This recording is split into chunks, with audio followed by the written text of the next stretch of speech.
everybody, my name is Joe90, I am your host and race director for this afternoon.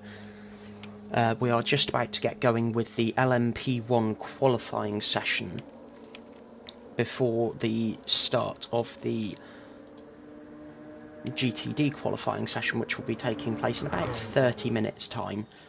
This session is a knockout session, so we are required to knock out at least 2 LMP1 cars today. And in the GTD session we will also be knocking out 2 GTD entries from the qualifying session as well. These 4 cars that will be knocked out will not be allowed to participate in the race, as we are significantly oversubscribed this afternoon.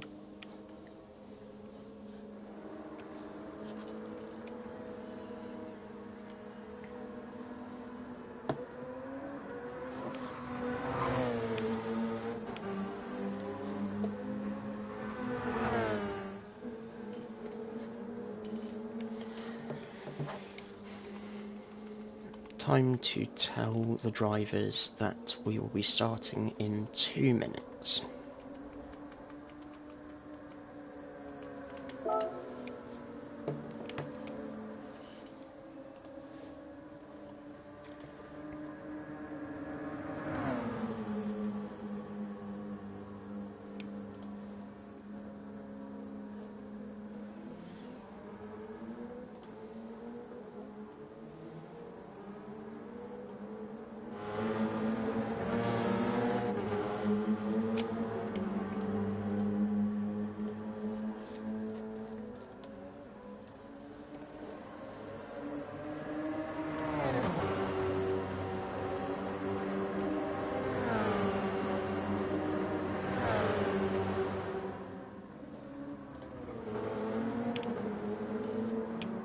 Right.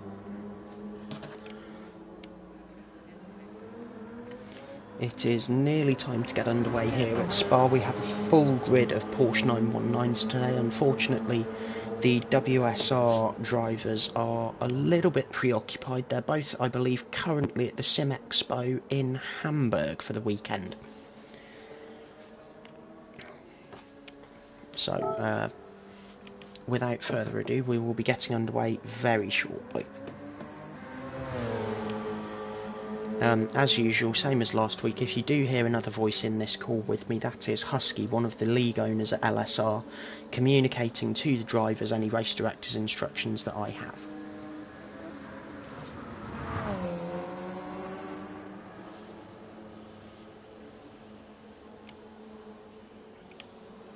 And drivers have had their 2 minutes to get warmed up, beyond the 10 or so minutes they've had already. So it is time to get underway.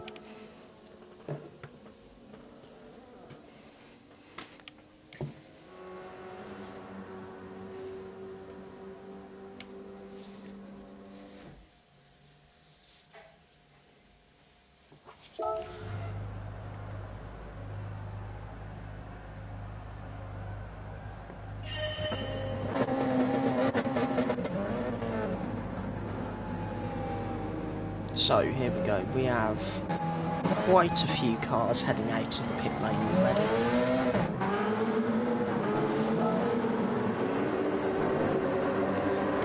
Currently we're following Tim Grin, the winner, I believe, from the last time we raced in the 90 minutes of Nürburgring. He has had some fantastic form in this Muppet Racing 919 so far over the course of this season. Let's see if he can grab some more points today.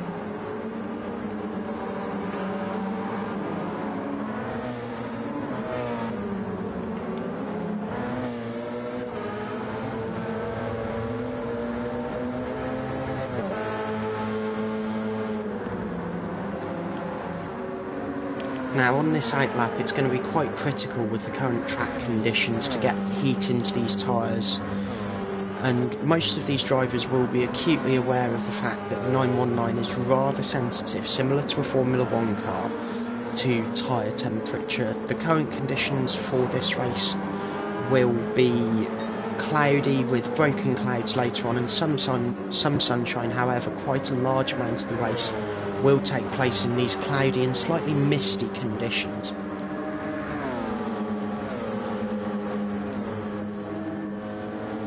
Now, as we look at Noah coming back after his disqualification in round 1 and missing round 2, hopefully he will be able to qualify in this session to bring him back into the championship race. Unfortunately, due to his disqualification and other penalties picked up in round 1, he will have to serve a drive-through penalty in the first 5 laps of the race today if he can make it through this qualifying session without being knocked out.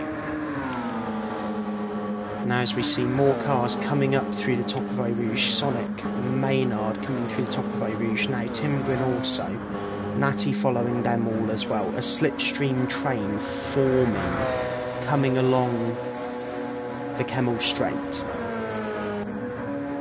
Bolden just pulling over to the right hand side, coming back over to the left for the entry at the first chicane.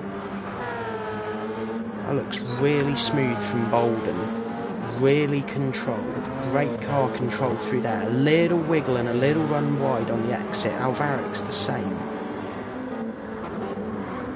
Furrow ever so slightly deep on entry, quite slow through that chicane, it has to be said. The car not quite as settled as the other cars on this grid.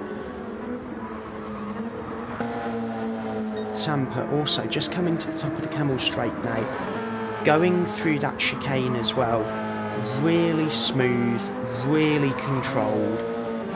Little run over the curb, small wiggle on exit, but that's to be expected, I suspect, considering how these other cars have handled that exit curb.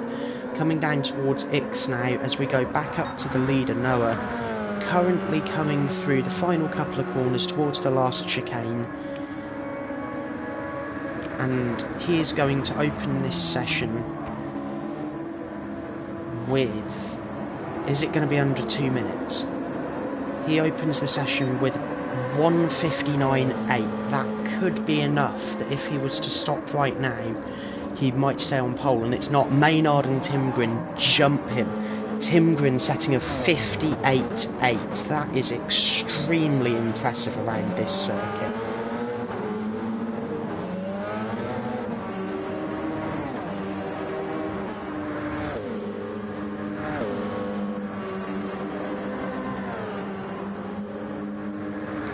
Bolden just coming through Eau Rouge again, coming out to the top of the corner, extreme speed being carried through these corners by that car.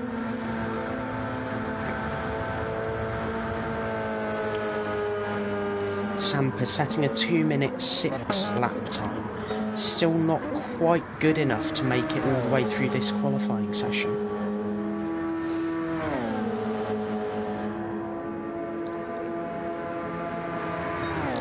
Furrow improving by 8 seconds on his first sector. Is it possible that on his first flying lap he had a spin somewhere? Possibly on the exit of the first corner, since that is where turning the traction control off on these 919s will have the greatest effect. Coming through Ix now, all the way over to the right, hard over to the left, all the way back over to the right on the run down to Blanchimont way. Slight downshift and an upshift back into 6th gear through Blanchimont. Hard down now towards the end of the second sector through this S section, which is absolutely critical to lap time through this sector of the track. A slight run wide there onto the curb, but nothing to be worried about. Furrow now coming through 8.7 seconds up on his previous fastest lap. This puts him at about a 1:59.5 if this pace carries on. Tim Grin improving to a 58.7, finding another 1/10 of a second. Natty 2:0. Bolden 1:59.2. Alvarado 2:0.6 across the line. And Furrow comes across the line to set a 1:59.2, 8.9 seconds better than his first fastest lap. That is a really big improvement.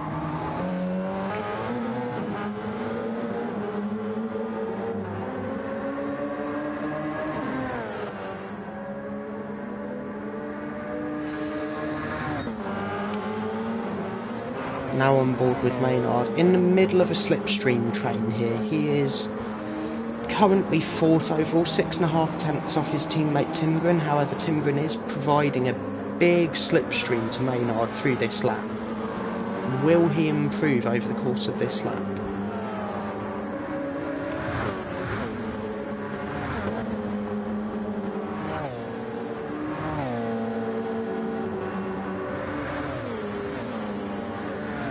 Coming back down again to that critical S section, tucking it in nicely to both of the curbs, smoothly through those corners. A little wiggle on the exit again, but these 919s are quite prone to that with these curbs and the AstroTurf beyond them. 1.2 seconds down, that is not enough for Maynard to even consider improving on his lap.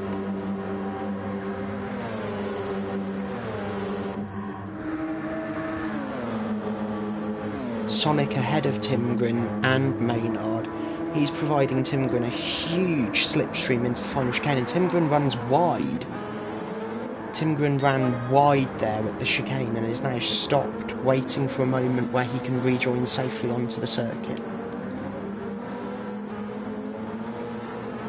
Alvarado just going past. Noah setting a 1:59.1.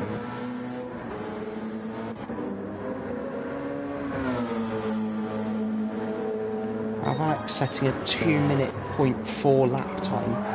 The critical thing is, that's a big slide for Alvarado there on the exit of turn 1. The critical thing for these LMP1 cars is that you must be in the top 7 by the end of this qualifying session in order to not be knocked out.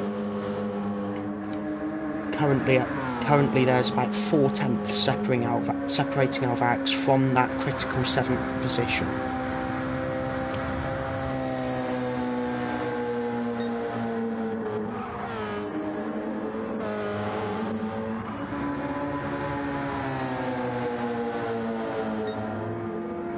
Furrow just improving marginally on his first sector. Those marginal gains will be really critical because of how close together the couple of cars around him are. If he can find just over 1/10 of a second, he will jump from P4 to P3. If he can find 1/10 of a second, in fact, he would jump all the way to P2 on this lap.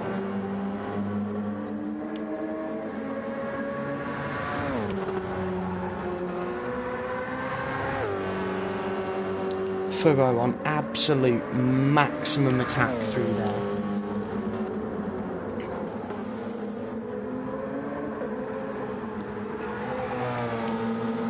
He's trying to use every millimetre of the track at the moment to gain as much lap time as possible.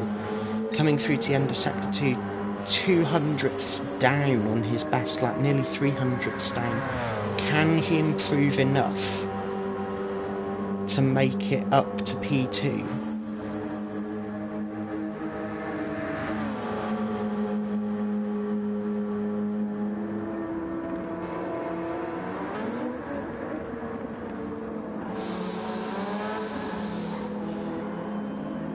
Round the final corner, coming towards the line. Has he improved enough?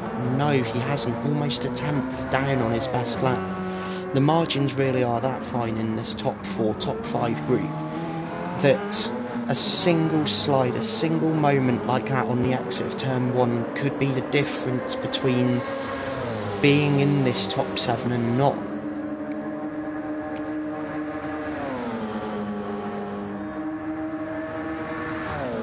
Now this is interesting. Maynard currently on his outlap, a fresh set of Michelin Pilot Sport tyres going onto that car. No fuel though to make sure the car is as light as possible for the final few qualifying laps. Natty also doing the same. No fuel, just tyres, trying to find as much lap time as possible in that P1919.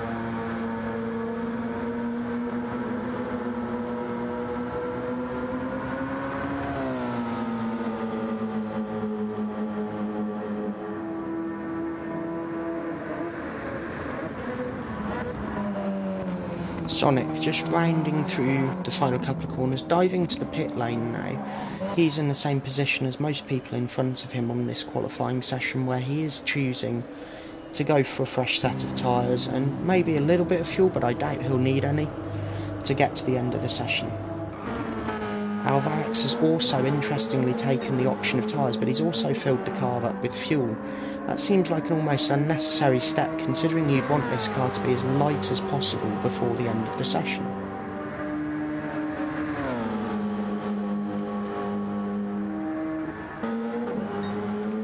Sampa also, in the other BNR 919, has opted for tyres but not for fuel, the same as other competitors currently.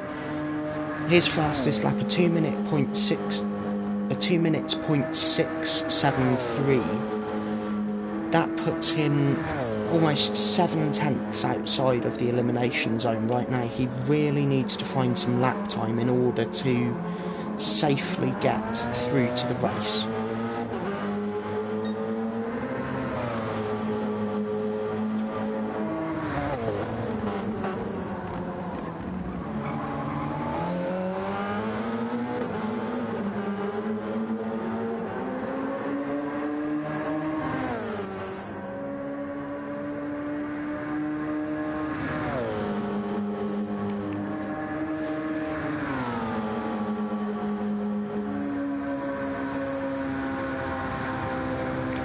Now the critical thing is, if I was Tim Green, would be having the clean air at the moment and just trying to improve a little bit more on my lap if I could find anything. The good thing is he does have a 2.5 margin to Noah, who does have to serve drive-through penalty mid-race due to his disqualification and subsequent penalties from Daytona.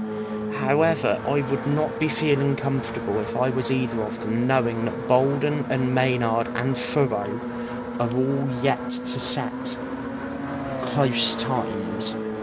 I would not be sitting comfortably right now if I was either of those top two drivers, because in this position you are going to have 2, maybe 3, maybe even 4 drivers all trying to get closer to you. Bolden doesn't improve, Natty does improve. Furrow now P5, can he improve any further and find any more lap time? Starting his first flying lap after his pit stop now.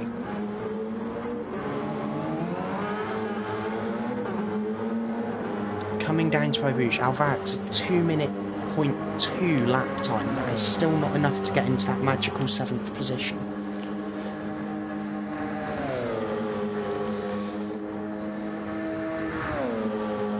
Sampa, a 2 minute 5.65. A 2 minutes, sorry. It's extremely difficult to say that. 2 minutes, as Furrow goes 2.5 purple in the first sector. That is a massive improvement, as somebody is stopped off the circuit there. That is Sonic stopped off the circuit at the exit of the chicane at the top of the Camel Straight. Furrow now coming down through Ix, down toward Blanchimont, using up every millimetre of track on entry. Turning that Porsche hard in, taking the corner absolutely flat and catching up to Timgren, who jumps out of the way to this critical S section. Furrow is on an absolutely flying lap right now. Coming up to the end of Sector 2, is he still 2.5 up? He's a 10th up on his current position, so he's lost a little bit of time in that second sector to his fastest lap. How will the third sector be in order for Furrow to improve and potentially grab third overall? Just a few hundred metres now left before the final chicane. Hard on the brakes, hard over to the right, then hard back over to the left again, through the final corner, and he clips the sausage curve. That is far from ideal for Furrow. He loses 2/10 on his best lap so far on that last lap of the circuit. Sorry.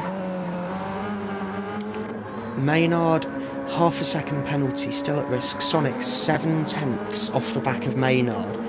Can Alvarado find the lap time to improve with 3 minutes left on the clock to be able to close that gap up, as Sampa sets a 2 minutes .1 lap time, putting him a 10th behind Sonic? That's an incredibly fast lap. Will it be enough though to get him into that magical 7th spot if he continues to improve at this rate? Those tyres on that 919 will now just be coming into the window where they will be at temperature. As he comes up through Eau Rouge now,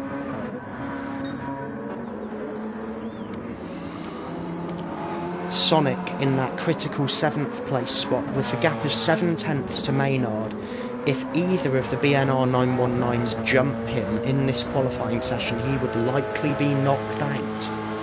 His fastest lap was set on his first lap of the session, so it is unlikely that we see any improvement from him unless he has something left in the tank now that we don't know about.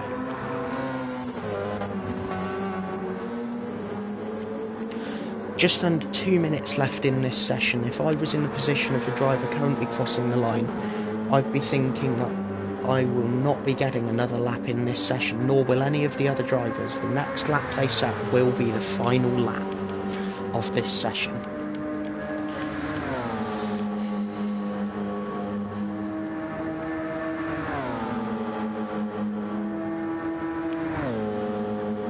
Bolden setting a 1:59.1, keeping himself in third place.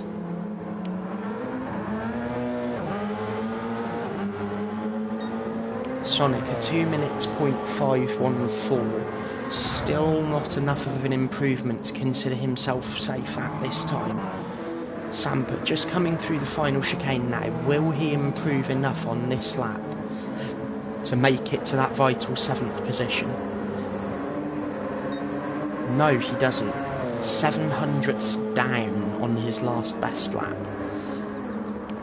Alvarado just rounding turn 1, coming down through Eau Rouge now. He needs to find some time as well on this lap in order to qualify.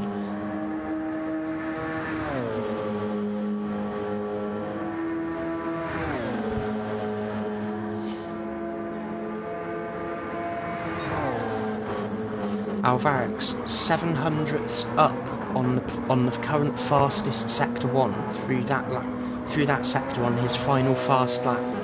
Will he find enough improvement as the weather starts to improve here at Spa in order to make it into that critical top 7? Finishing second last week out at the Nürburgring in the 90-minute race there, with the final lap warning now clearly displayed to all drivers that this will be their last flying lap. What can he do to improve as somebody spins? Bolden spinning and opting to leave the circuit to the pit lane there. Noah setting a 1:58.6 to grab pole at the moment. Can Timgren or anyone else respond to that lap time? Maynard setting a 59.2.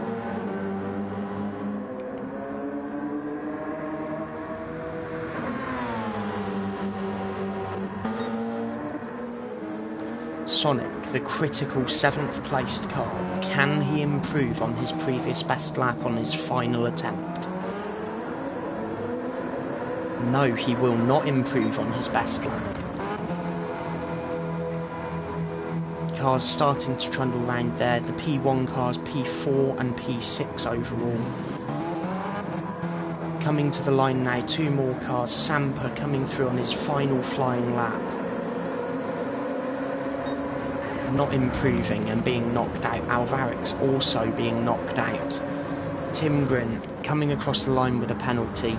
He will finish the qualifying session second, less than a 10th of a second behind Noah.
we now wait for the clock to tick down over the last couple of minutes of this qualifying session. With Bolden sitting in the pit lane, it provides the perfect opportunity to look down this grid order that we have now for the top 7.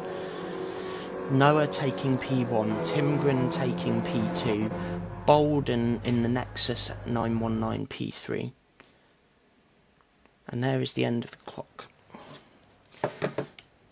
We'll just make a note of the qualifying order, and then we will be getting the GTD cars in this lobby to start their qualifying session.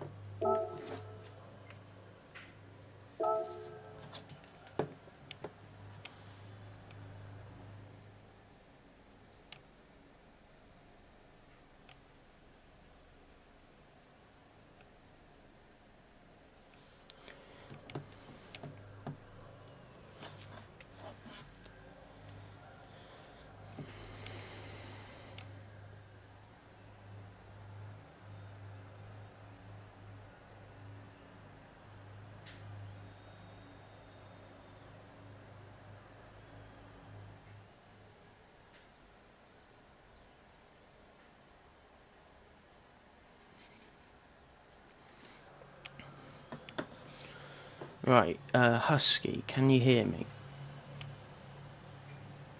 Yep, I can hear you. Can you direct all of the LMP1 cars to leave the lobby and then get all of the GTD drivers into the lobby, please? On it.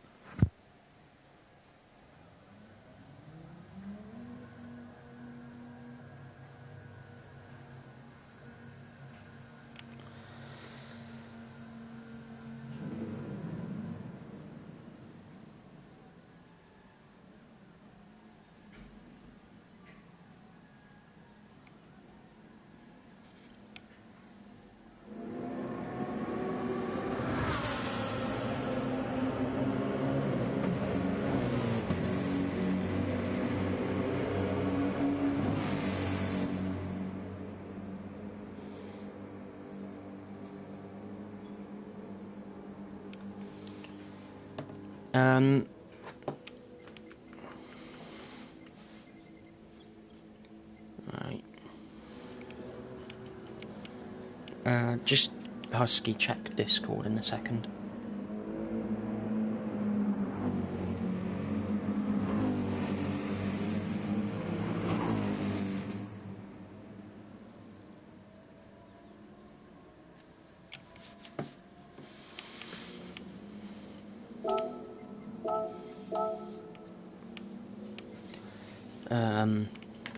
Just going through who needs to be in the lobby and who doesn't.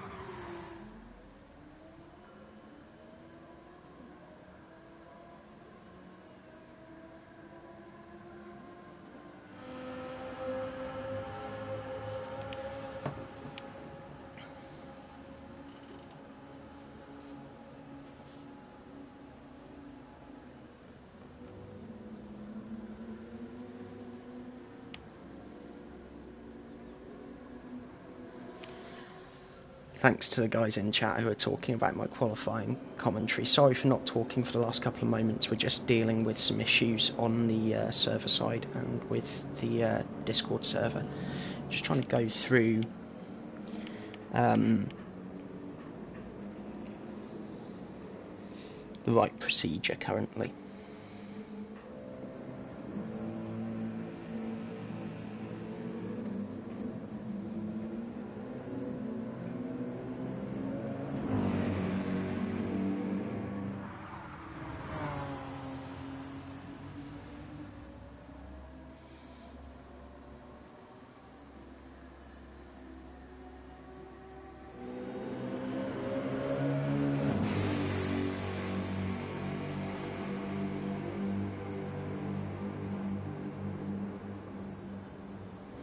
Right, Husky, can you hear me? Yeah. Do we have Oreo's all gone of the dead? Right. He just quick check mark. Okay. Oh, there he is. Right. In that case, we have 10 cars for GTD qualifying. 2 will be eliminated.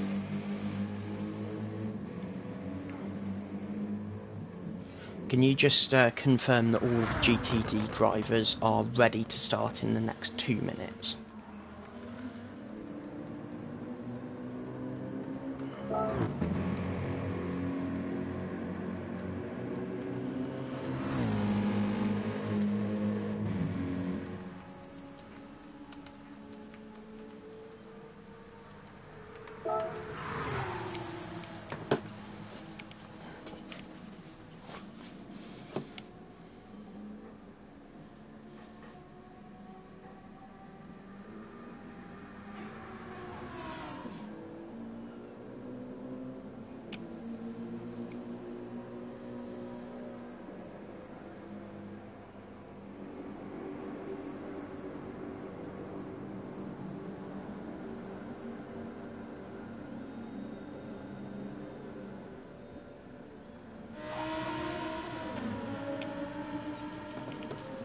Right, do we have everybody in the lobby who should be here?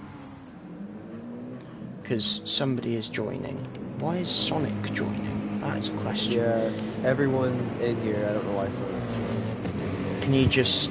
Is he in the party still with you?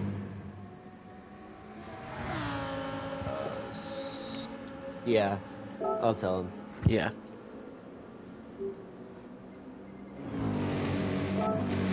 Apologies for the delay for the people watching the stream to the start of GTD qualifying. We're just going through some procedural things.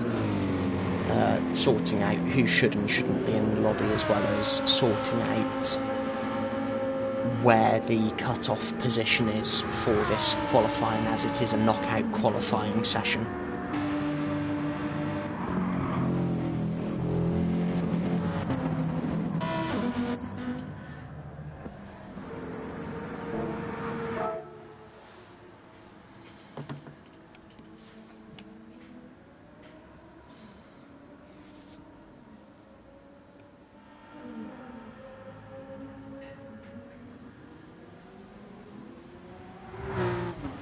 Welcome to the stream, everyone who's just joining us. This is the LSR Endurance Series. We're at round 3 at Spa currently. We're just waiting on some procedural checks to be completed before we can begin the GTD qualifying session. In this session, the cut-off position is P8 for the GTD cars, so the top 8 cars will advance to the race.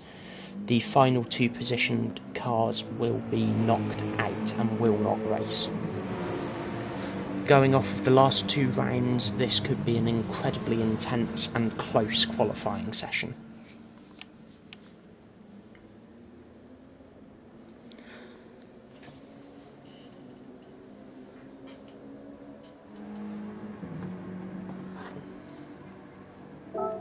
Right, I am going to start the qualifying session now, Husky, if you would like to communicate that to the drivers.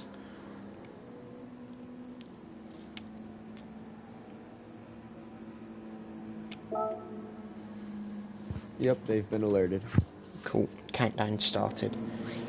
So this session is quite critical at the moment because we have quite a large number of GTD cars here. We have, and I'll go through them again in a moment, rather a large mixture. We have multiple AMG GTs, we have multiple Porsche 911s and multiple Lamborghini Huracans as well trying to qualify here today.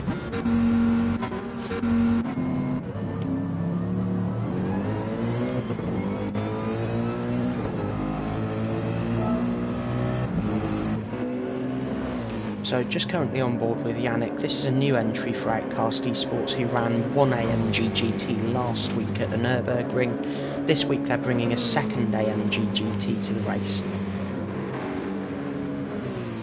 Johto Designs N3XUS Racing, they will be bringing their standard entry of 2 911 GT3s to this race. One driven, as you can see, by Husky, the other driven by Johto himself. A new entry from Nova, my apologies, will also be here today. Dylan joining Nova as a new signing to this league, as well as Roxy, the GTD driver who joined us last week. Outcast also representing Outcast Esports once again in the AMG GT. Vipers and JDC also bringing back the AMG GTs for Spider GT Racing. And Oreo bringing one of two privately entered 911 GT3s. Husky bringing the other 911 GT3 in a censored livery to express his opinion of the livery rules in LSR to the admin team. All of these cars will be relying quite a lot on their tyre warm-up through this lap. It wouldn't surprise me to see drivers starting to slow down and weave a little bit to try and build up tyre temperature before their first flying lap, and as you can see, Yannick just starting to do that.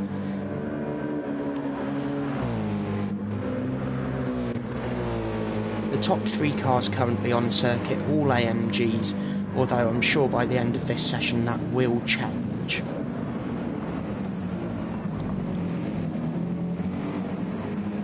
JDC running the pink and black Spider GT car, Vipers running the pink, yellow and black Spider GT car, just starting his first lap, although that was a rather large slide on the final corner that he experienced.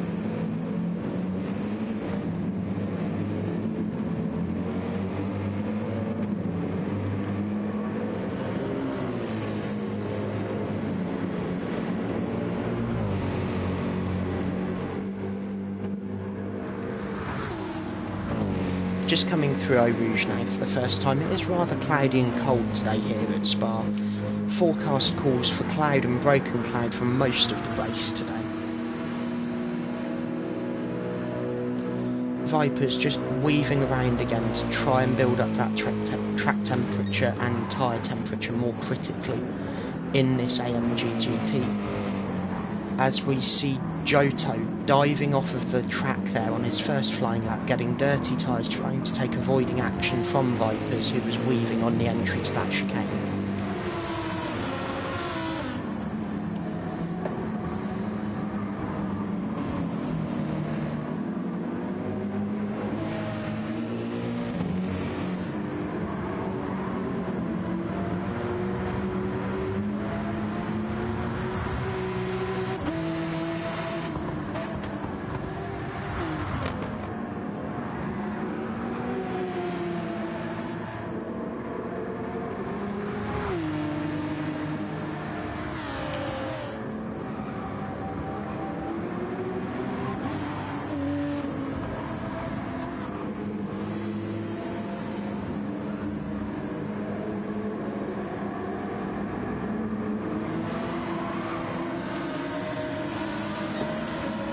So coming through the end of Sector 2 now, the top four currently just coming through the final couple of corners as we see somebody spin.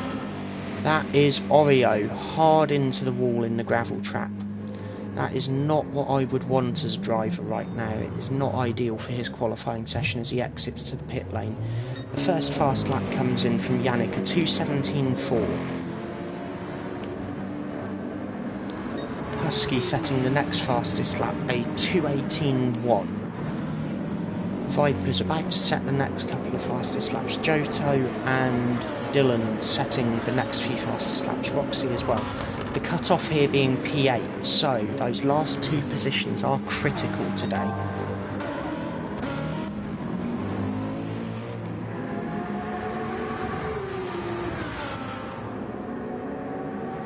Dylan just coming down into Eau Rouge now, flashing the headlights at Husky ahead of him, indicating that perhaps he would like Husky to speed up a little bit. However, Husky is also on a flying lap right now, so... Oh, I'm sorry, that was Johto in front of Dylan. Husky flashing the headlights to remind me that he can hear me. Outcast 1.5 tenths up on his first sector. Yannick just coming through Ix now, down towards Blanchimont. These GT3 cars are really challenging through Blanchimont because they don't quite want to ride the same line as an LMP1. They want to step all the way out onto that tarmac runoff area. The 919's practically glued to the racing surface with the amount of downforce it carries. These GT3 cars, however, are going to be absolutely flying through some of the final sectors and through the first sector in fact as well on speed, because compared to a 919 they are actually only about 8 miles an hour slower down the straight on the Kemmel straight and through the back straight to the final chicane as well. However, Husky there with a half-second penalty. The downforce difference between these two cars means here at Spa you will see about a 20-second differential in lap time between the two classes.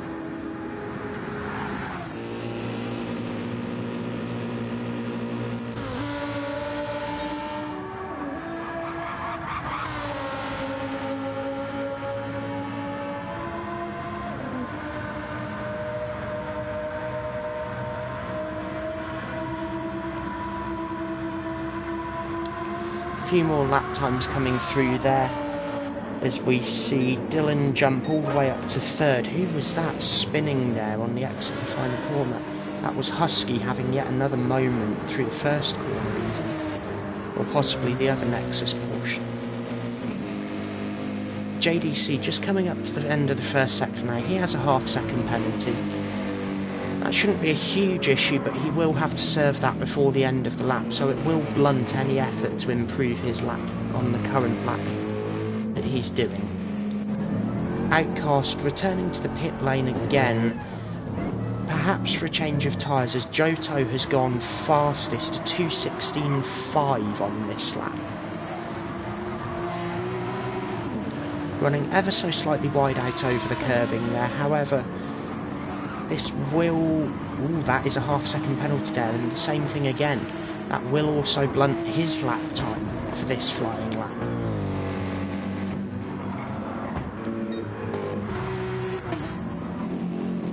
The other Husky here just exiting to the pit lane as well to clear a penalty. That being an interesting strategy call here, because that exiting to the pit lane and re-entering can get rid of your penalty in a quicker way, but it also does reset your fuel weight, which could ultimately by the end of the session slow you down rather than give you an advantage. Roxy currently sat in that critical P8 position, just coming through Blanchimont now.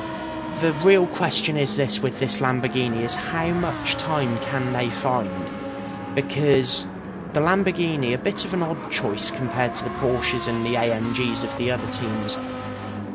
The Porsche having a flat 6 naturally aspirated engine sat at the rear of the car, the AMG having a naturally aspirated V8 sat at the front, the Lamborghini utilising a naturally aspirated V10 that sits in the middle, so it changes the dynamics of the car and how you have to drive it quite significantly.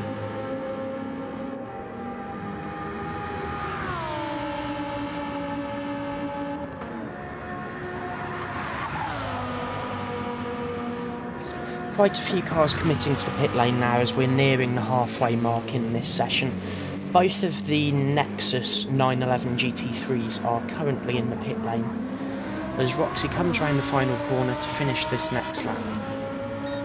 An improvement of 7.5 tenths to P7, not enough currently to be safe to that critical P8 position if Husky or if Vipers or if Oreo indeed improve on their lap time. Oreo just going slightly deep there in the chicane at the top of the Kemmel straight.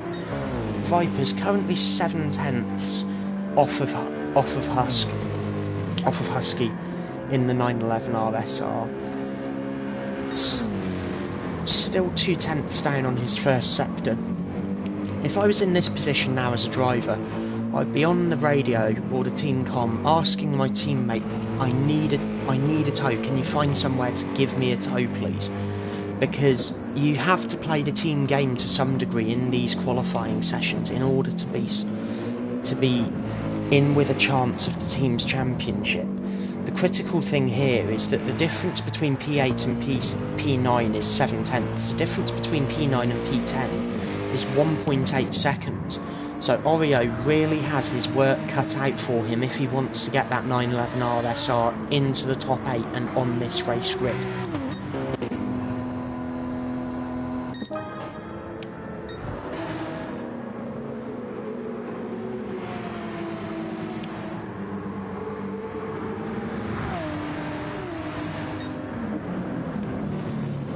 JDC just coming through the final chicane now, taking a tow from Yannick. Can he improve on his previous best lap? Yes, he can. He improves by almost a whole second to grab P2.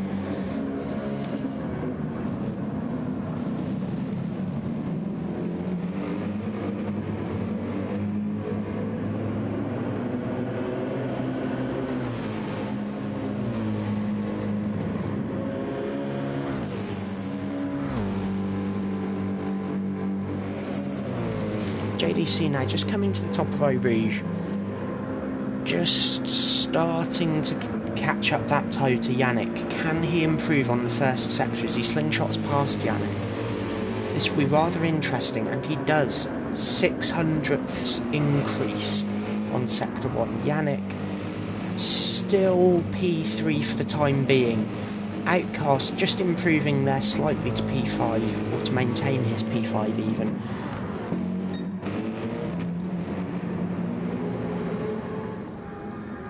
Just watching Roxy now on another fast lap.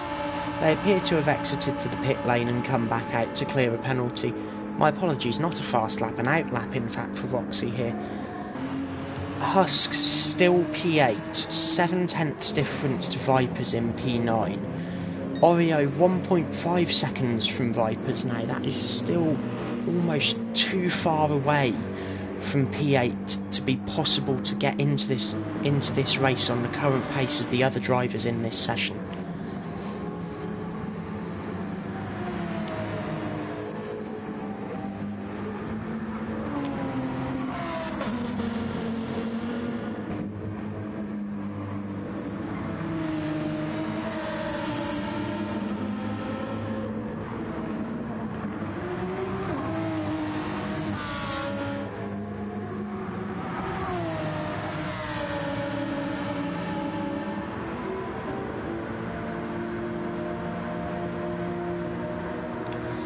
Oreo just coming up through the final sequence of corners now. The big question remaining over how much time he can improve as Dylan runs slightly wide in the tow there. JDC improving to a 2:16.7. That's not quite enough yet to grab pole.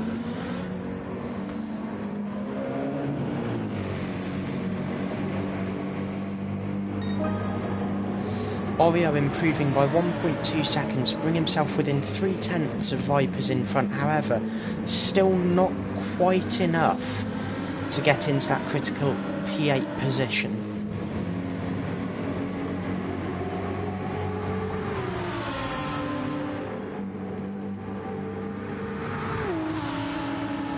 Coming up through Eau Rouge now, Dylan really looking for a way past this 911 RSR. Clearly quite eager to improve on his lap time as he picks up a half-second penalty. Tucking back into the slipstream, that's a rather aggressive move there from Dylan. Trying to look to the inside and to the outside. Oreo 4/10 up on his first sector. This could get interesting because 4/10, although not enough to put him to P8, 4/10 per sector would be enough to jump him all the way to P7 at this rate.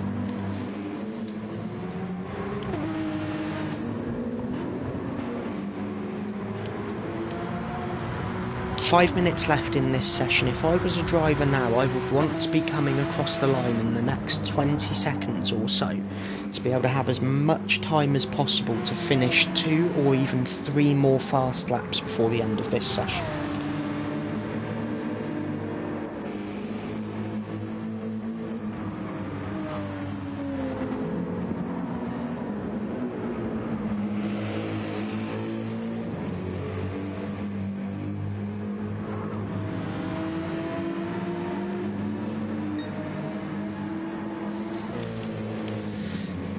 Oreo still up on his sector 2.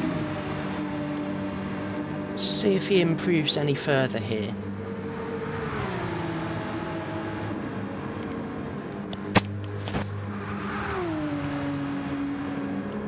JDC improving slightly more, 2:16.7 still for the AMG driver. Oreo just coming through the final couple of corners here. Can he find any more time? Through there, 7/10, that moves him up to P9, but still not enough to grab P8. This could be really interesting here, as he runs ever so slightly wide on the exit of turn 1. About time for 2 more laps for these GT3 cars currently left on the clock. Husk just driving through X now on the way down to Blanchemont. The question really is, how much time can he gain? Because he's currently in a bit of a predicament here, where if he loses a tenth and a half, he would be behind Roxy, or if Roxy gains a tenth and a half, Husk then drops to that critical P8 position where the cutoff is, and that would not be a comfortable position to be in at all at the moment. At the same time, in front of him, Husky and Outcast both have to make a jump of about 7/10 to get within the top 4.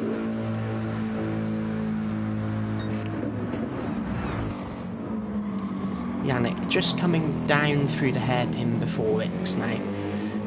This AMG looking incredibly planted today, as 2 of the top 4 cars and 3 of the top 5 cars are AMGs. The rest of the top 5 is Johto in a 911 RSR, followed by JDC in the AMG, followed by Dylan in a Lamborghini Huracan, followed by the AMGs of Outcast Esports, Yannick and Outcast himself, both in great positions currently. However, anything can happen in this race. It is 2 hours, we're expecting a lot of safety cars. There is no rain in the forecast, however, so we could see a major shake-up of the grid order by the end of the race. JDC committing to the pit lane there. Could that be a tactical decision to change tyres late and go for 1 flying lap at the end of the session to try and close that half-second gap down to Johto?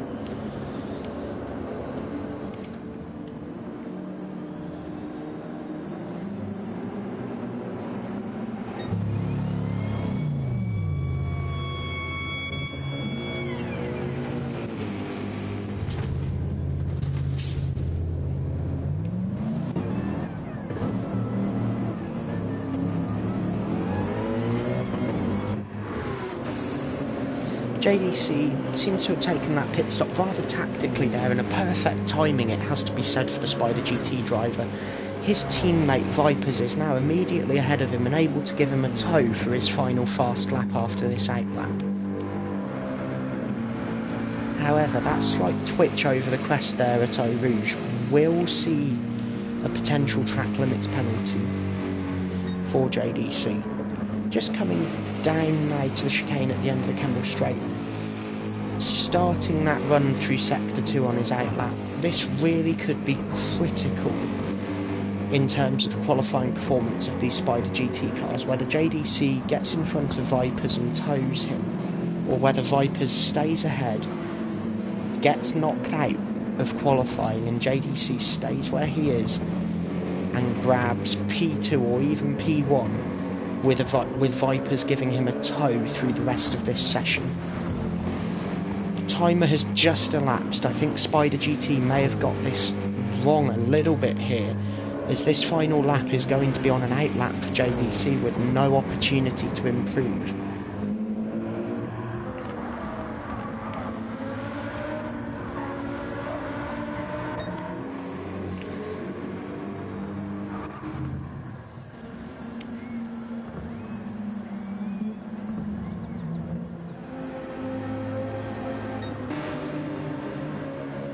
Oreo trying to find a half a second improvement to get into that critical P8 position and knock Roxy out of this qualifying session.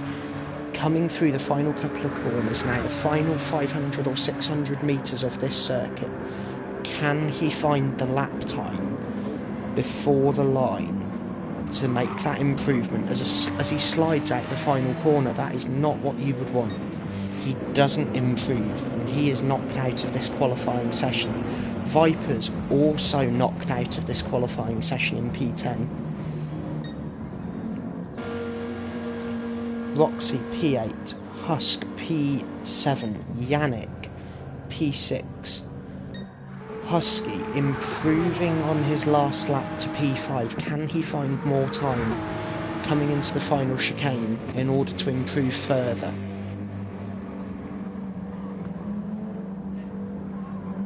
Small flash of the headlights there to just let me know to be quiet and not give him commentator's curse. And that's a big spin. 6 seconds down, not the ideal end to qualifying for Husky. However, P5 puts him safely above the cut line in this knockout session, so it shouldn't be an issue.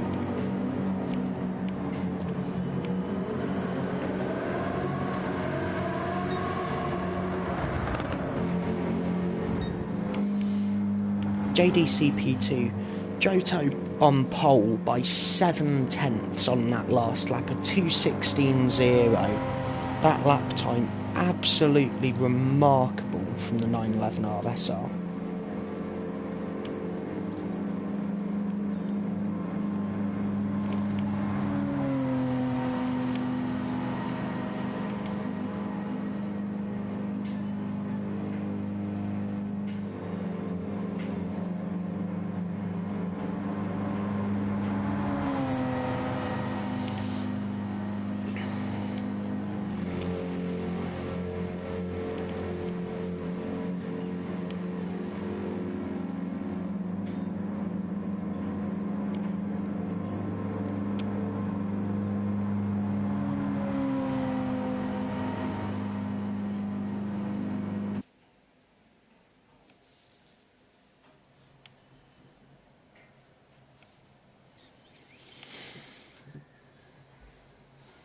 Right, and that is the end of the GTD qualifying session. 2 cars have been knocked out, Oreo and Vipers, both knocked out of this session. So, it is time for all of the LMP1 drivers to return to the lobby. It is time for Vipers to leave the lobby as he has been knocked out of the race. And it is now time to also go through the lobby reset to correctly grid all of these cars.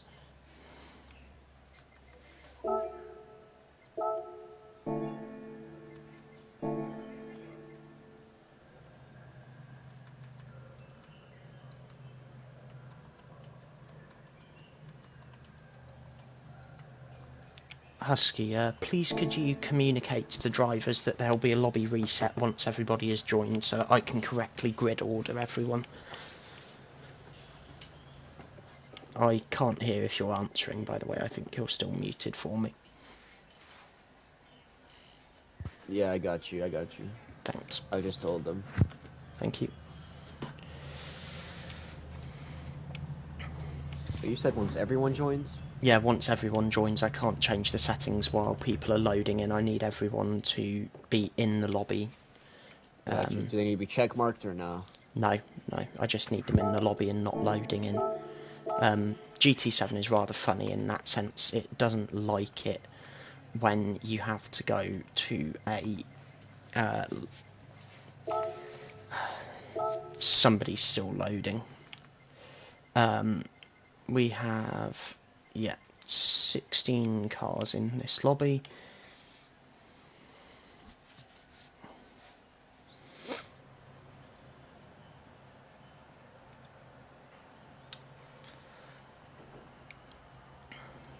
And I will be setting the grid up shortly when everyone's in. Whether people are on the circuit or not, it won't matter because we'll just reset everyone and go to a custom grid.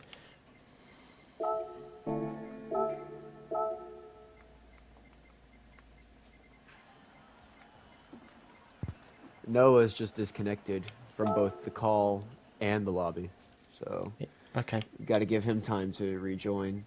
Yeah, we'll give him 5 minutes. It should be plenty of time. If he doesn't, then Sampa can take his spot if Sampa's still there, and if not, then Alvarez. Yeah.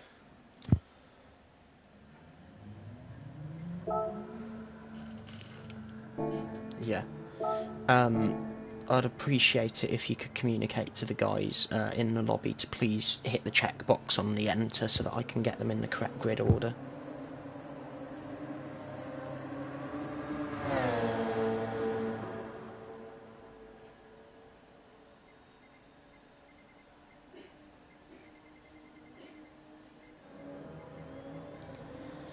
Can you tell JDC that yes, he has time to go and take a break for a minute while we sort everything out?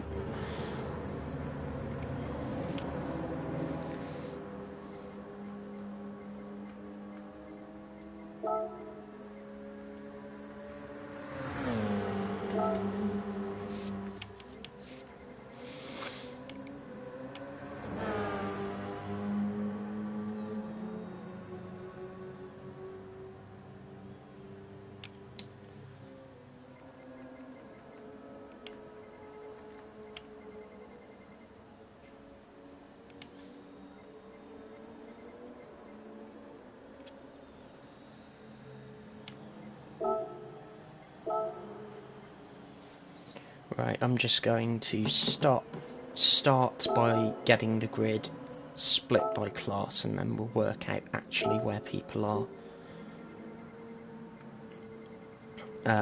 So you'll probably see the grid order change a couple of times before we are fully ready to go.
Roxy is in the lobby and shouldn't be.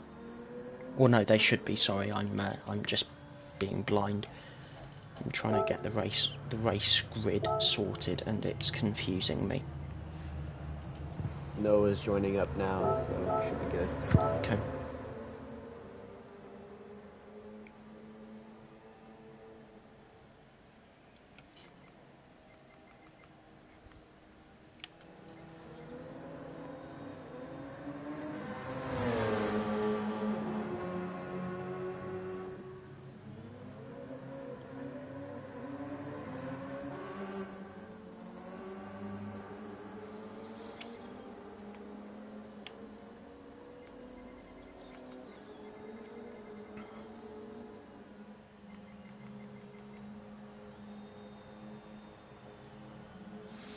Right, we just need Noah to enter the circuit and I can get the grid done and we can get underway. Reminder, he's on a PS4. It takes him like a whole minute to load in. He's still loading. That's ridiculous. I know, right? Alright.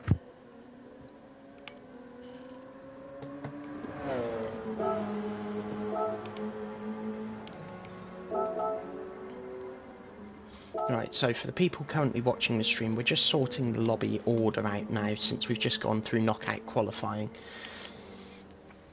We have a mixture of LMP1 and GT3 machinery today. We have 7 LMP1 cars and we have 8 GTD cars. We have a mixture of Porsche, Mercedes and Lamborghini in GTD, which is our FIA GT3 cars.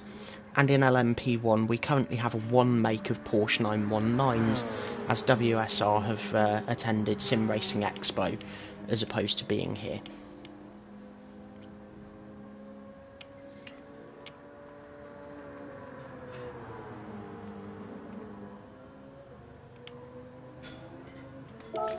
We're going to be starting in about 2 minutes, just to give the drivers some time to warm up.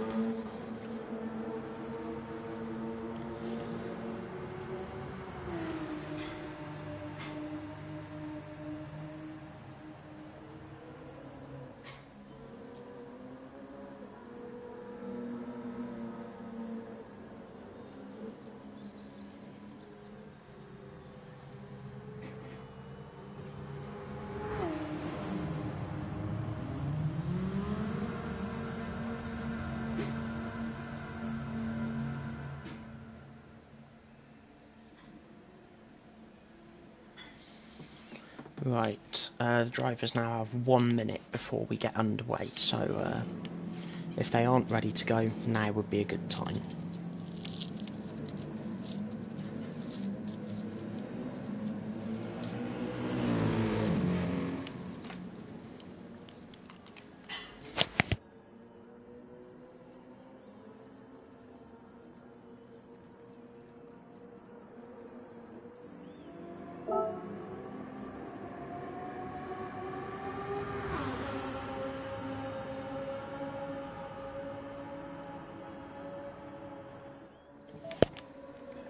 Right, Husky, could you please communicate to the guys in the party with you that we are getting ready to go now? Gotcha.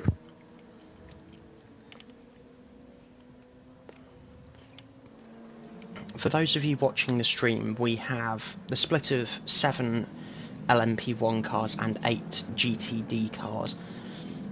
Because this is a multi-class series, similar to how the World Endurance Championship works, we have a mixture of what's called prototypes, or in this case Le Mans Prototype 1, which is the top class of prototype, as our premier class for the more professional drivers, and then for the drivers who wish to, in some cases, arrive and drive, the more amateur drivers, in some cases the less skilled drivers as well, will race in the GTD class. However, by that means by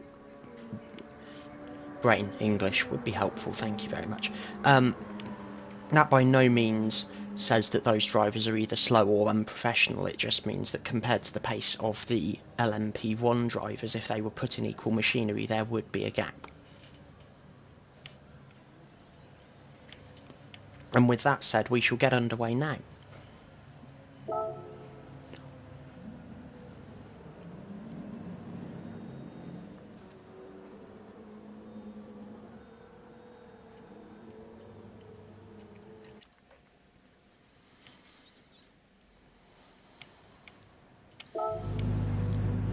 So starting from pole is Noah. He currently has a drive-through penalty to serve as a result of the outcome of various penalties he accumulated in round 1, including a disqualification. P2 is Tim Grin, the current championship leader. P3 Bolden, P4 Natty, P5 Maynard, P6 Furrow, P7 Sonic. And we're underway here at Spa. Noah taking off into the distance a little bit on this start. The drivers all coming through T1 smoothly. Johto with a fantastic start in the GTD class. JDC, Outcast and Dylan all bunching up as we see a spin in the back for Husk, for Yannick.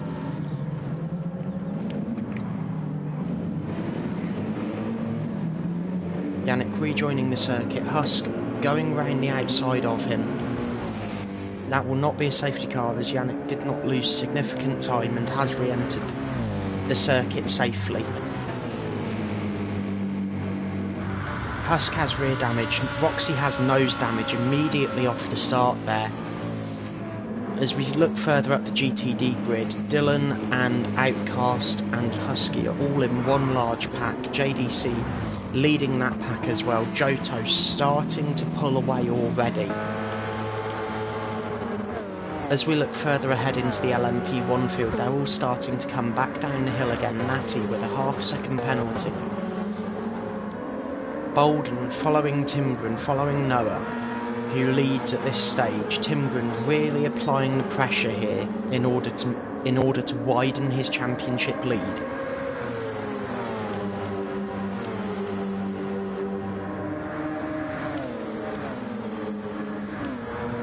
Natty serving his penalty, being passed by Maynard. Furrow, his teammate, just closing up slightly on the run through to the final couple of corners. Will he try and move? Furrow looks to the outside and thinks better of it. Noah committing to the pit lane for his drive-through penalty.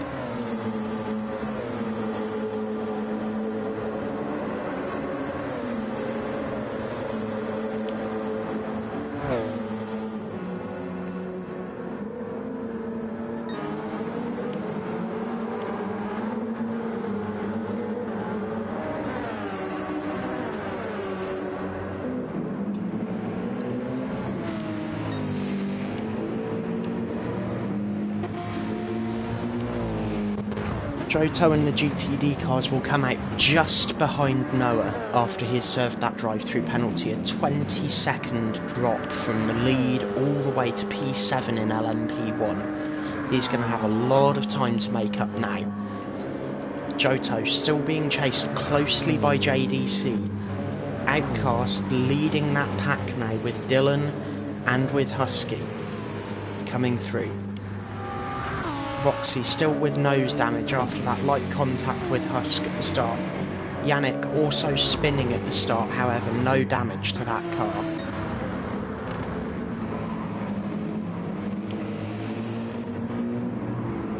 JDC looking to the inside of Joto, and there was contact there for JDC. That will be a safety car due to where he is stuck on the track, unless he can get going soon. And that's a safe rejoin by JDC and a nice big gap between the two groups of cars. That is not what he would want as a championship leader currently.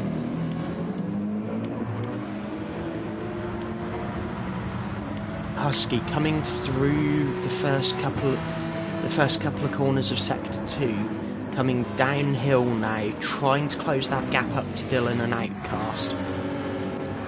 Joto comfortably in the lead by 1.3 seconds of the GTD class. Noah currently trying to catch up to Sonic in the LMP1 class after that drive-through penalty.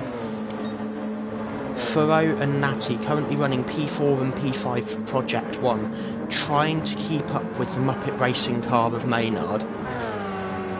Bolden in the Nexus 919 trying to catch up to Timgren, however that gap is just slowly eking out. Timgren with the current fastest lap of 1:58.9, similar to what we saw in qualifying earlier.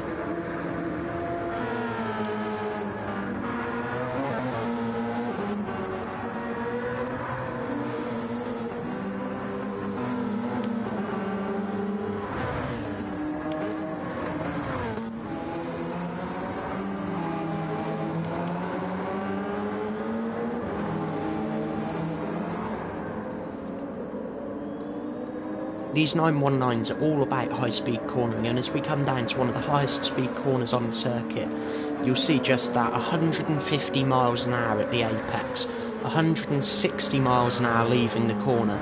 These cars absolutely fly through this section of the track with Formula 1 style downforce levels.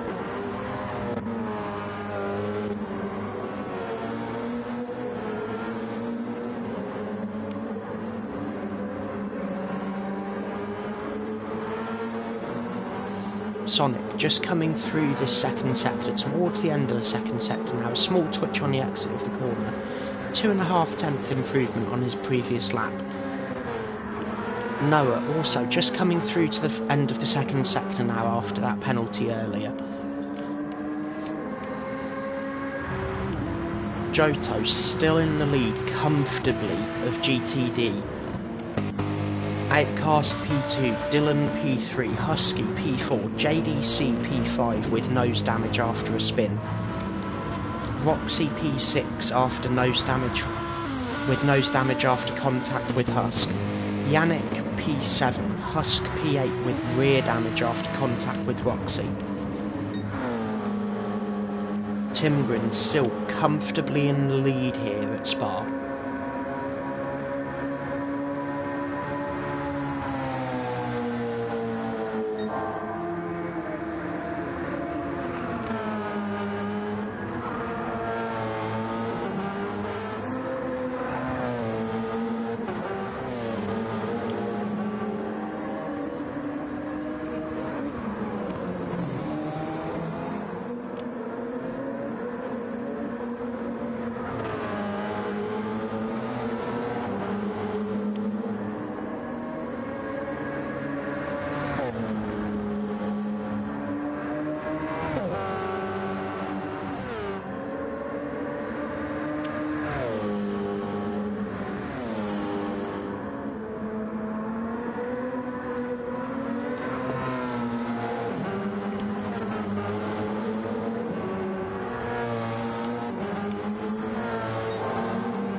Timgren 3/10 up on his Sector 2 lap time there.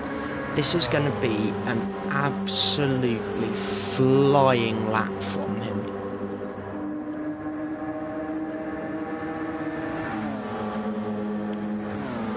Bolden just in the back of shot there, on the way down to the final chicane now. A large gap between these two drivers and Maynard in P3. Followed by both of the Project 1 cars. Timgren setting another fastest lap of 58.4. This really is towards qualifying pace here now.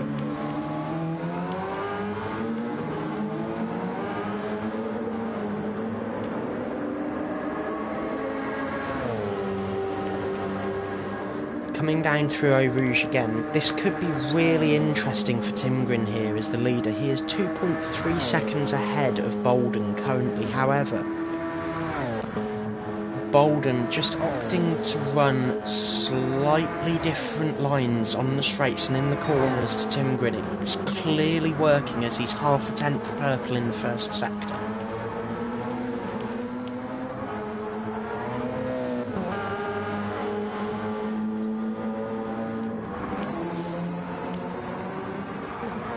Maynard just trying to hold up the Project 1 cars of Natty and Furrow here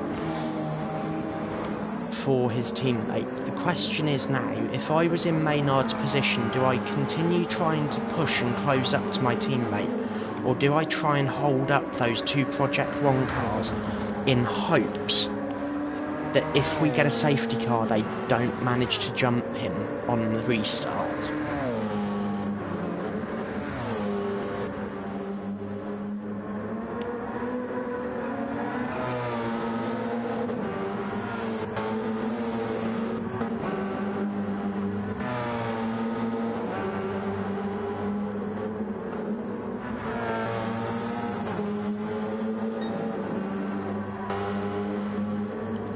Noah now only 7 seconds behind Sonic. He is gaining at about a second a lap to him.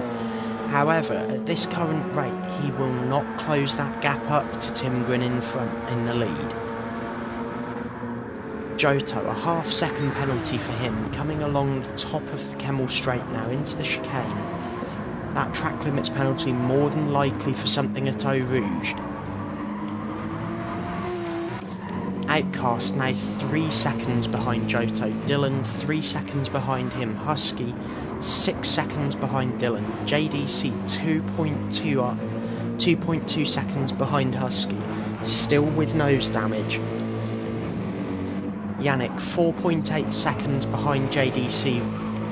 Roxy 1.8 seconds behind and a half-second penalty as well to add into that. Husk 8.4 seconds behind and about to be the first car to go a lap down in this race. As Husk has light contact with Timgren going through that corner.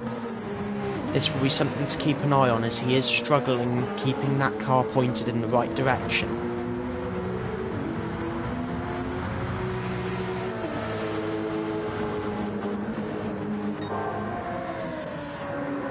Bolden now goes past Husk as well. Maynard will be the next car. He will catch Husk in rather an awkward place, coming through the end of Sector 2, I suspect. The speed differential in this sector between these LMP1 cars and these GTD cars are absolutely critical to the difference in lap time. 15 seconds a lap on average, sometimes upwards of 20 seconds a lap, depending on the driver and the car.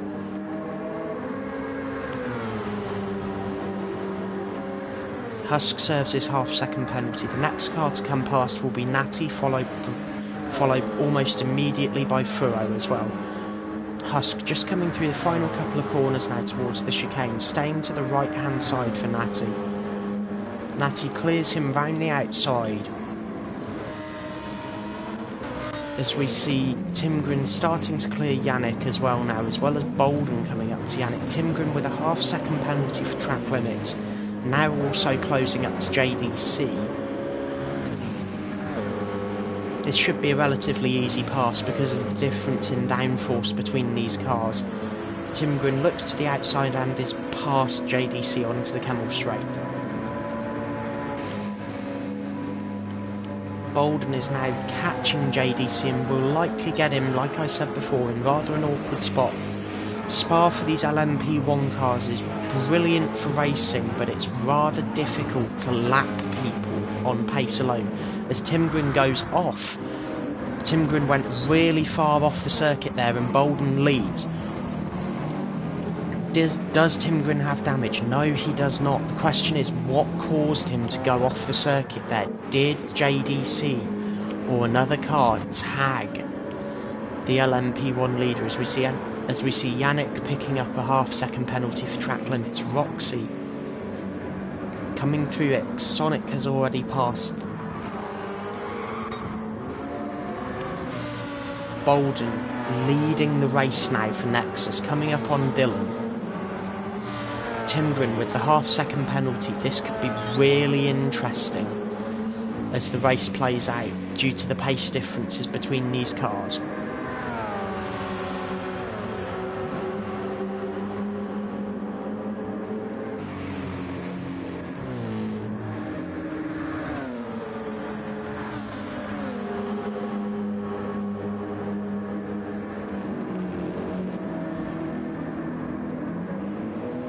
Dylan darting all over the place, picking up a half-second penalty there as Timgren goes past.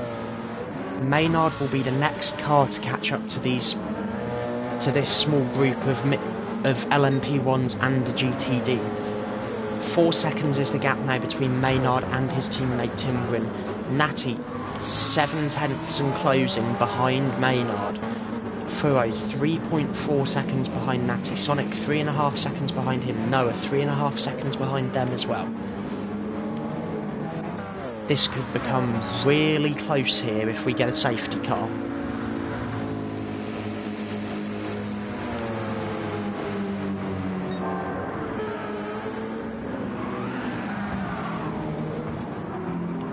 Timgren just coming past one of the Outcast Esports Mercedes there. Driven by Outcast himself. A slight touch on the way past, but nothing too concerning for the stewards at this point.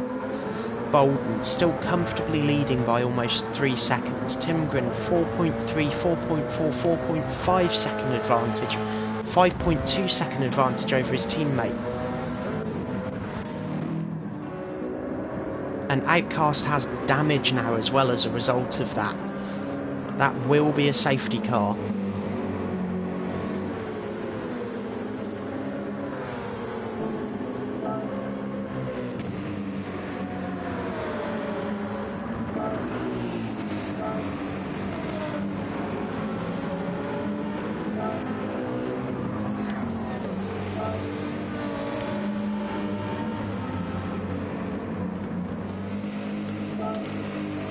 Pits are currently shut. We are now going to wait for the leaders to start bunching up again. Bolden bringing us down to safety car speed. This safety car triggered by the contact between Maynard and Outcast on the way through X.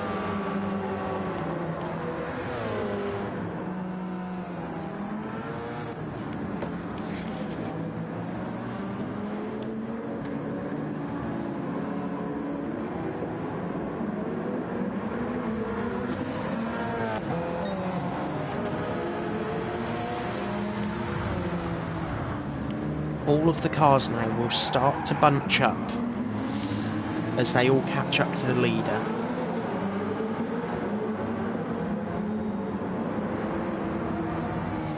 The critical thing here is the fact that the GTD cars are under no obligation under blue flags to move out of the way of these LMP1 cars, similarly to in the World Endurance Championship in IMSA. The LMP1 cars are responsible for clearing the GTD cars appropriately.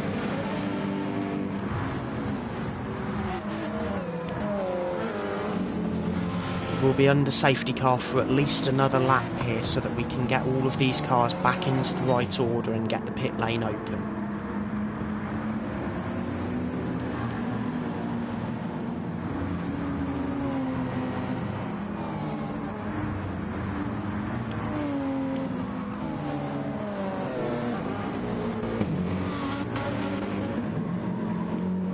This is a huge break for both JDC and for the other cars in GTD that have damage, Husk and Roxy as well.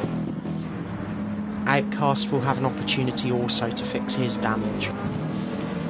This will be a nightmare scenario for Johto, however. With the safety car being at this time and with his lead being eliminated, was that contact further back in the safety car order? Yes, it was.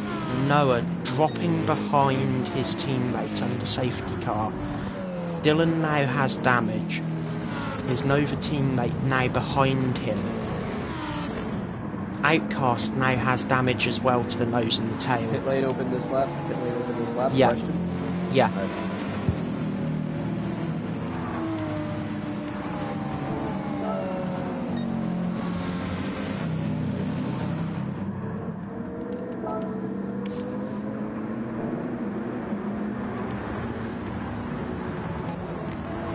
We're going to try and get a pit cycle done before we get these cars back into order and restart now. So it will probably be another two, possibly 3 laps like this before we're back under green.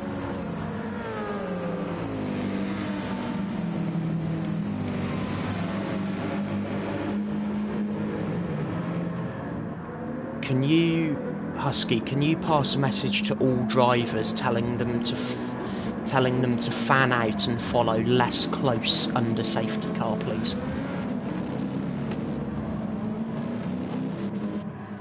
As we see most of the grid committing to the pit lane here, P2, P3, P4, P5, P6, P7, P8, P9, P10, all of the GTD cars committing to pit lane. In fact, all drivers apart from Timgren commit to the pit lane and make a pit stop here.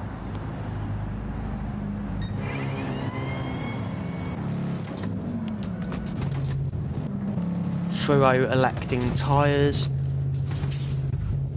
and fuel. Natty doing the same. Bolden also electing tyres and fuel. Maynard electing tyres and fuel. Noah electing tyres and fuel. Yannick electing tyres and fuel. Outcast electing tyres, fuel and repairs. JDC electing tyres, fuel and repairs also. Husk electing the same. Roxy the same as well.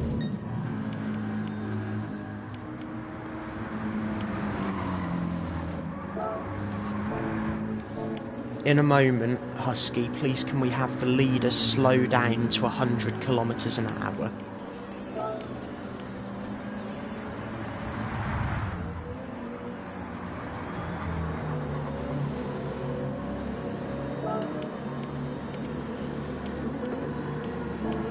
We've got to make sure we get this order right again before we get underway.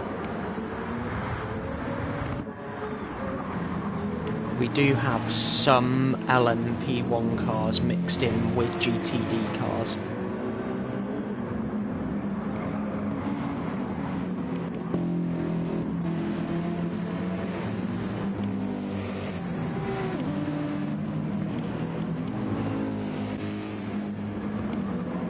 The reshuffle is going to be on the Kemmel straight, so we're not going green this lap.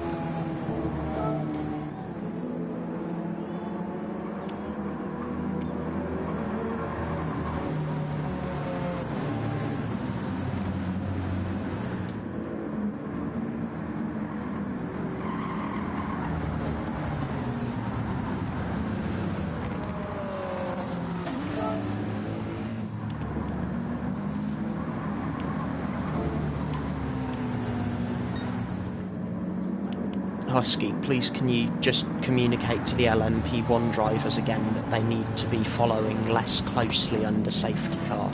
They need to be leaving a car length, and there's multiple cars not leaving a car length or more.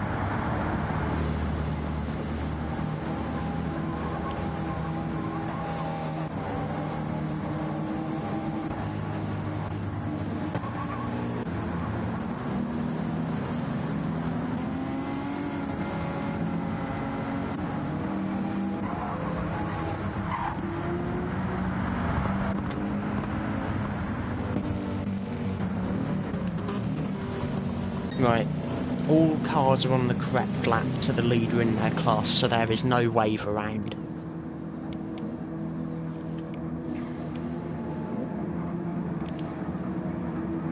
Husky, can you hear me? Yup. Can you communicate to the drivers that the GTD cars, and yourself specifically, will be pulling over to the left and dropping back on the Kemmel Straight this lap? LMP1 cars are going to stay to the right and pull past.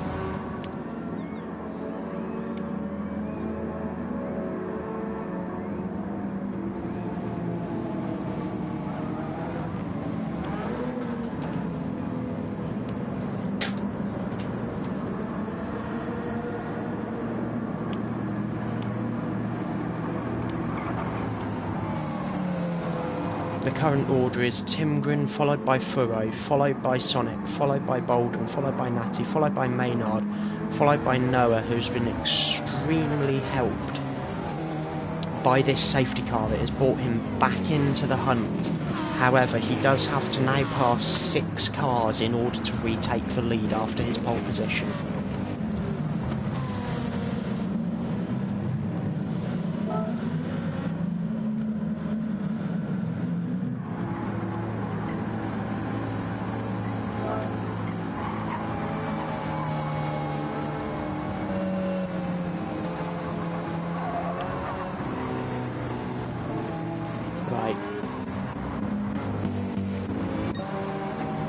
We'll be resuming racing this lap.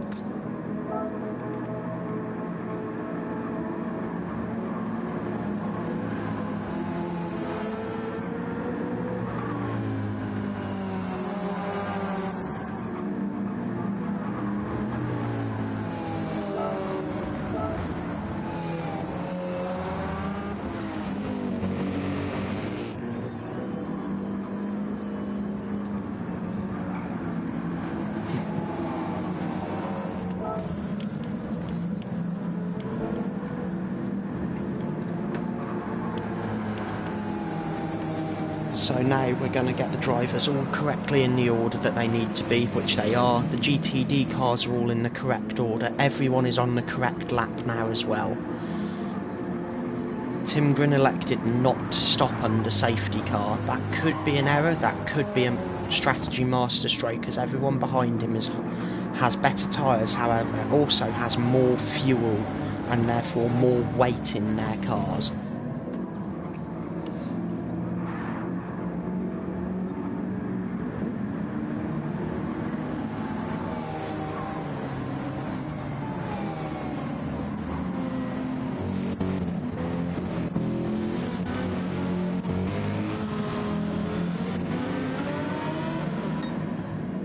Now, we're going to start seeing the LMP1 cars here really weaving around, trying to build heat into those tyres as we get ready for this restart.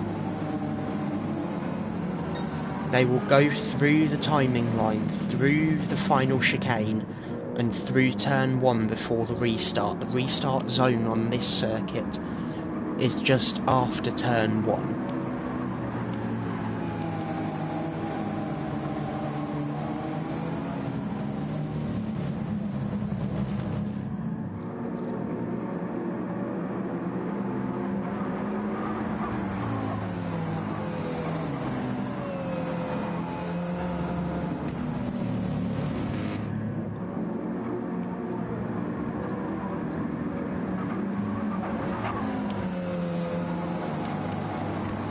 Timgren, the leader, will be the control car, so it's up to him whether he would like to lift the pace up to 120 kilometers an hour or 80 miles an hour or not.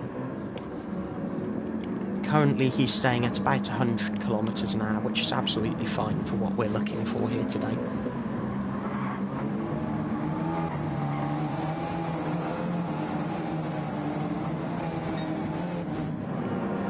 Now, as they're coming up to turn 1, Tim Grin will slow down the weaving again.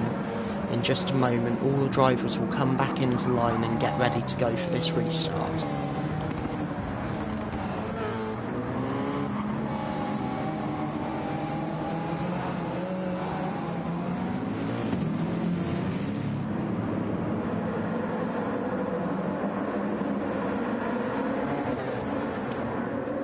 As we see contact there, Sonic with rear damage on the restart, Bolden with nose and tail damage, Furrow with tail damage. That is going to immediately trigger another safety car.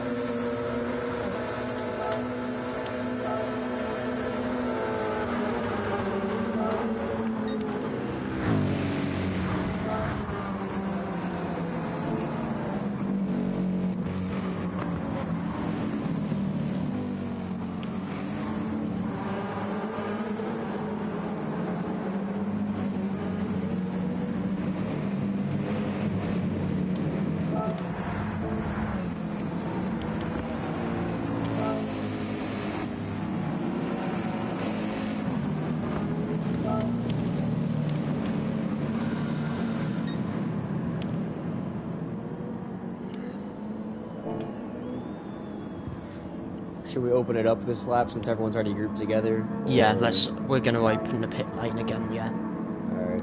You might need to watch back the incident later because Dylan kind of died. The safety car being called. Yeah.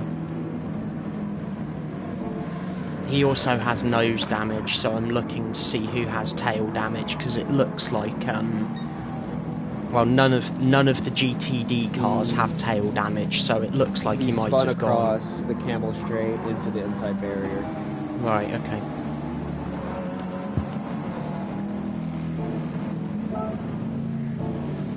Could you communicate to the drivers that the pit lane's open and that they really ought to not be following us close in LMP1, because that restart incident, I believe, was caused by them all following too close.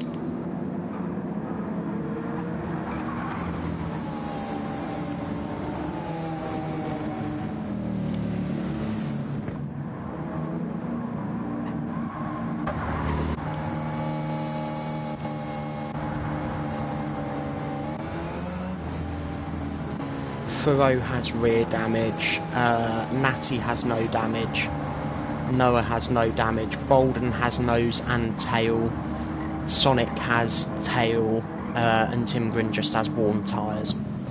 Dylan has damage as well and has just overtaken under safety car, but he's immediately returned to position, so...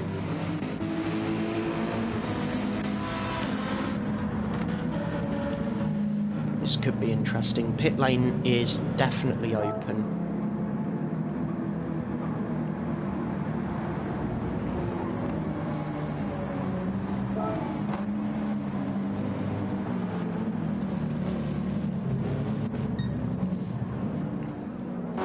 Tim Grin elects to stop. Sonic elects not to stop, even though he does have rear damage. It's an interesting call. Noah, Maynard and Natty all electing also not to stop, as they don't need to. They all stopped under the previous safety car. Furrow elects to stop. Tim Grin elects to stop also. Bolden electing to stop, change the tyres again and fix the damage after that safety car restart. And to top up on fuel as well. Outcast currently leading in the GTD class, Husky behind, Johto immediately behind him. JDC behind them, Yannick and Husk behind them as well. Roxy and Dylan behind all of those two.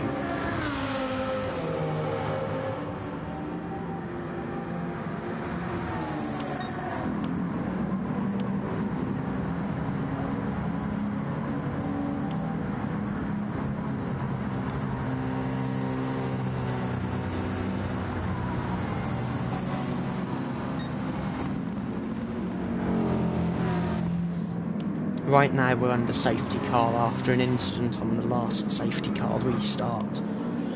The reason being that we had cars at the back of the LMP1 field go before cars at the front of the LMP1 field went, which created the accordion effect and resulted in contact, for the people who are asking in chat why we're not racing just yet. Alright, so small question. Should we have them shuffle after the double right-hander at the bottom of the hill? Yes. So we can restart immediately? All right, Yeah, gotcha. yeah. GTD cars go to the right, LMP cars go to the left. And that'll be immediately at the start of Sector 3, that will happen just after the right-hander, after the Sector 3 start line.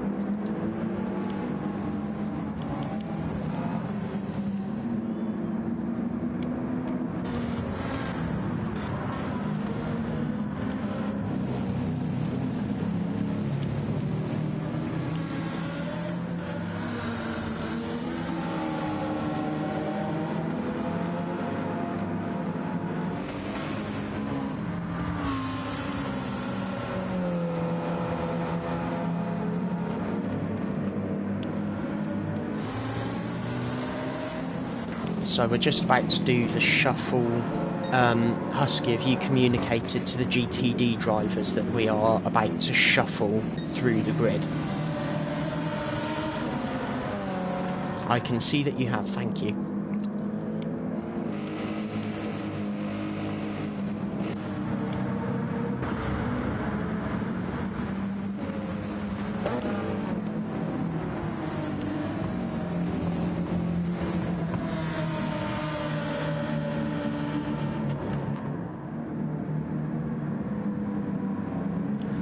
Right, we will be restarting at the start of this lap. Nope, Trev is out of position. He didn't do the wave around. Who didn't do the wave around? Trev, he didn't drop back.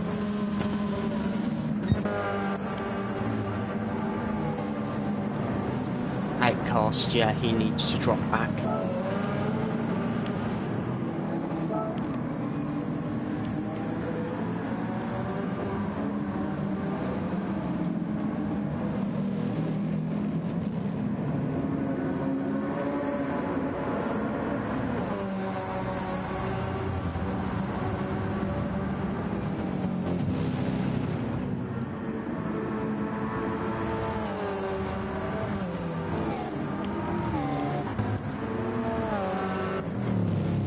Has he dropped back now? Yep. He did it really late though. Yeah.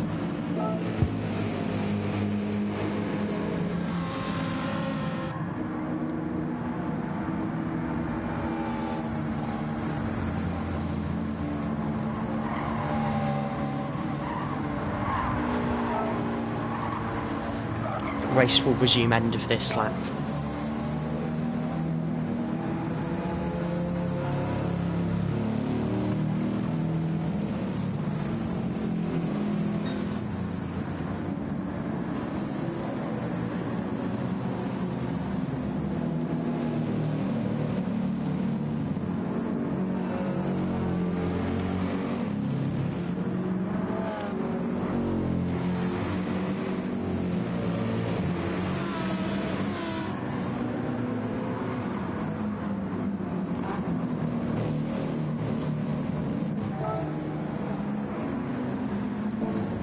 Just reminding all drivers that they need to be leaving a gap on the car ahead, otherwise restarts become pile-ups. Sonic still has not elected to pit.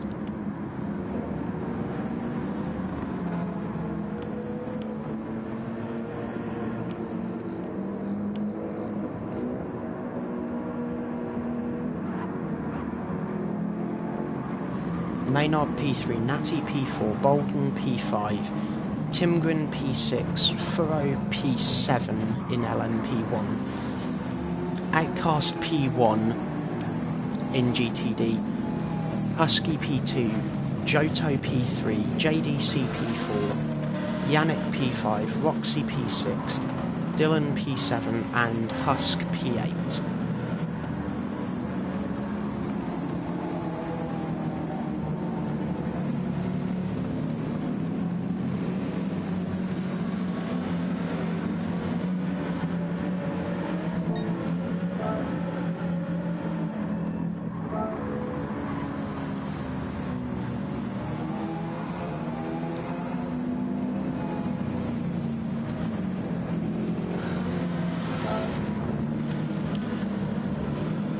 No, Dylan punted him, so I'm letting him go back through. Yeah, just communicate to let him stay P14 then.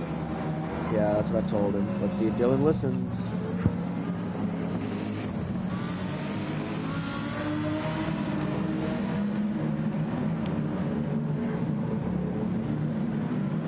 Yeah, just tell him directly in the party to go back to where he was. That was incorrect from me.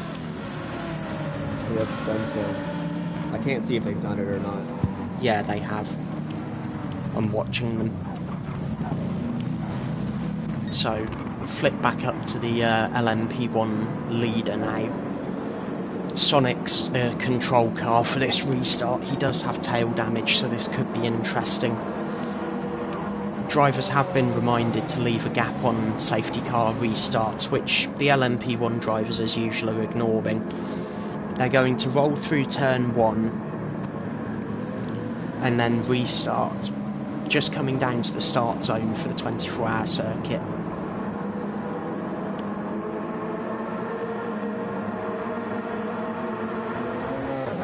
And Sonic as the leader has restarted the race now. Sonic leading Noah through Eau Rouge, followed by Maynard, followed by Natty, followed by Bolden, followed by Timgren, followed by Furrow. In GTD, Husky and Outcast and Johto are all fighting. JDC immediately behind them. Yannick behind them, Roxy following as well. Husk following them, Dylan with nose damage on the restart. Following through. Noah through to the lead in LMP1.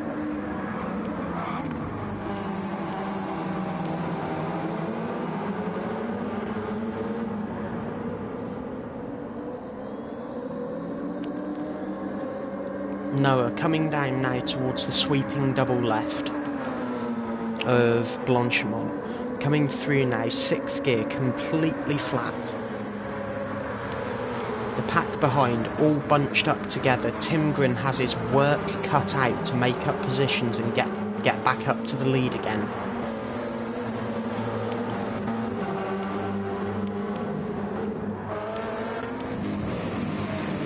Husky now leading from Johto in a Nexus 1-2 in the GTD class. JDC closing up on Johto. Will he look for a move into the final chicane? As Outcast runs slightly deep into the gravel trap and rejoins.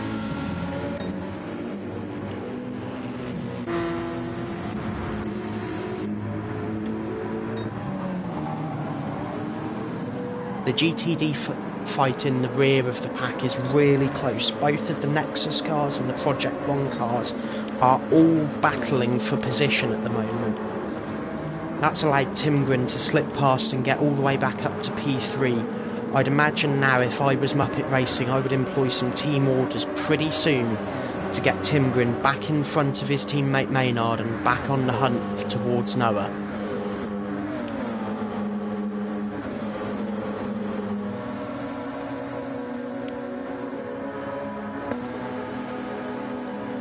In the rear of the pack we have Natty and Sonic, as well as Furrow and Bolden, all fighting together. Both of the P1 cars, both of the Nexus cars in one big pack, coming through Sector 2 now.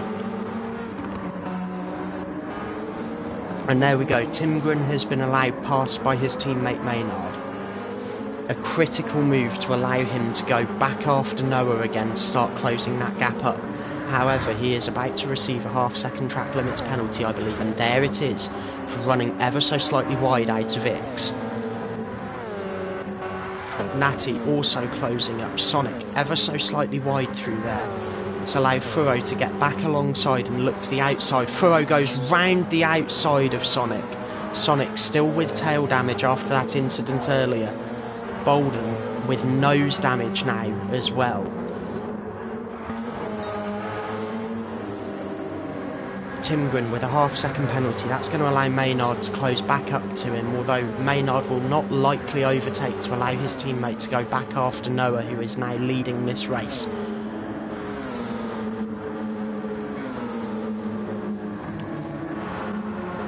In the GTD field, Johto and Husky and JDC are all fighting 3 wide. Oh my goodness, this is GT racing at its absolute finest here.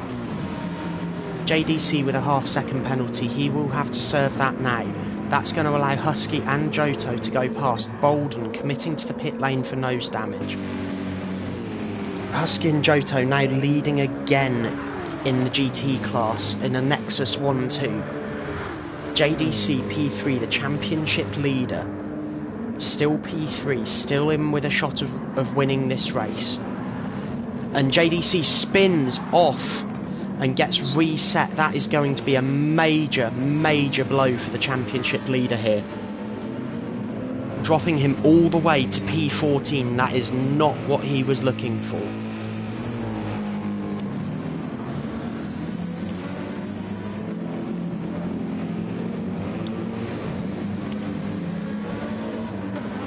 Dylan now only 2.4 seconds back off the rest of this pack, however still carrying nose damage after the safety car restart.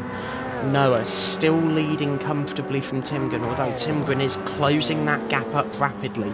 Maynard in P2 is following him, Natty in P3 is following both of them, closing this gap down to the leader. Furrow and Sonic also closing that gap down. Bolden going for a slightly different strategy here, refueling the car, not changing the tyres, fixing the damage. He is also starting to close up to Sonic in front of him.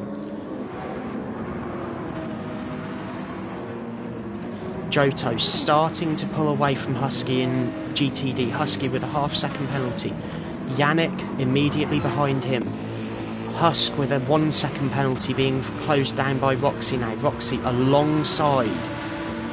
Looking to the inside on this corner. Looking to the inside. And Roxy is through on the inside of the corner there. On Husk. Husk looking to the inside on the next corner, however, for the switchback. They are staying 2 abreast through these corners. Husk just backing out slightly there. That's going to allow JDC to close all the way back up to the back of them again. JDC now on the back of Outcast, who is on the tail of Husk, who is now also fighting Roxy and chasing them down. Husk with a 1-second penalty. That will be served at the next penalty zone here. Husk serves that penalty, gets passed by Outcast and JDC. JDC with his work absolutely cut out here after that spin earlier.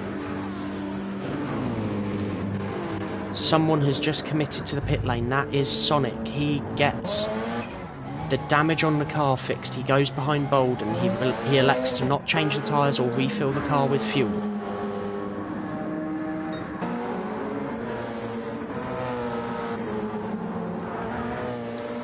Furrow now, P5, closing down on his teammate Natty. Maynard, P3, slightly falling away from Timgren, who has taken a second out of Noah's lead in this race after that last safety car. Noah and Timgren almost identical in terms of fuel and tyres. And a half-second penalty there for Timgren for track limits. That is not what the Finn would want in this race right now. Although that will be now served on the next lap due to where he picked that penalty up. He was going straight through the penalty box at full speed there, so this is going to allow him to close all the way up to Noah on this lap. As soon as Timgren gets within 1.2 seconds of Noah, he's also going to start feeling that slipstream effect, which is really strong in these LMP1 cars. They make really turbulent air due to the style of their aerodynamics and how much grip they produce. Timgren slightly wide again there. That is not what he would want right now as he hunts down Noah. Half-second penalty to be served at the end of this lap. If Timgren can get within a second of Noah on this lap, he will be in a prime position once he's served that penalty to close that gap down again and to get past Maynard, P3. Natty and Furrow, P4 and P5 respectively for Project 1. P6, Bolden and Sonic on an alternate strategy after damage. Johto comfortably leading GTD. Roxy P2 defending from Yannick and from Outcast in the two Outcast AMGs. Both Outcast AMGs ever so slightly wide there. Outcast almost guaranteed to pick up a track limits penalty for that move there. JDC has caught all the way up as Roxy gets turned by one of the Outcast AMGs, and they now all get turned as well. That is going to be a safety car.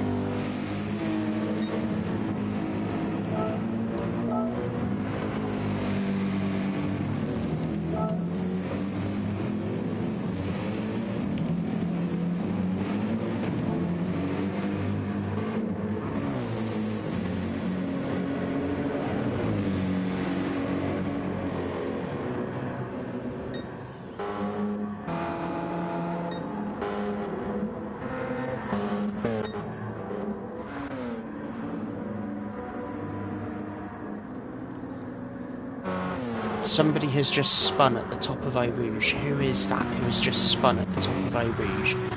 That is Roxy has just spun at the top of Eau Rouge.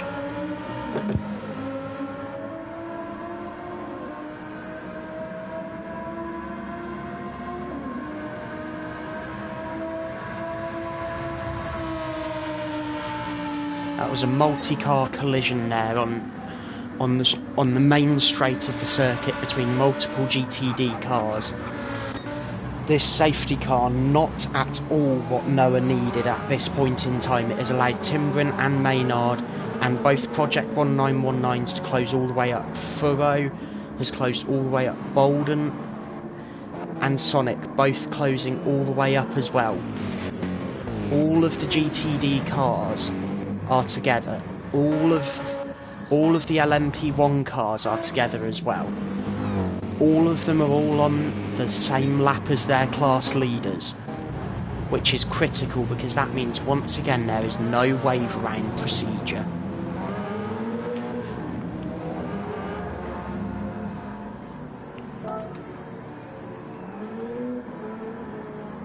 The pit lane is currently closed still. It will be open when the GTD leader catches up the LMP1 leader.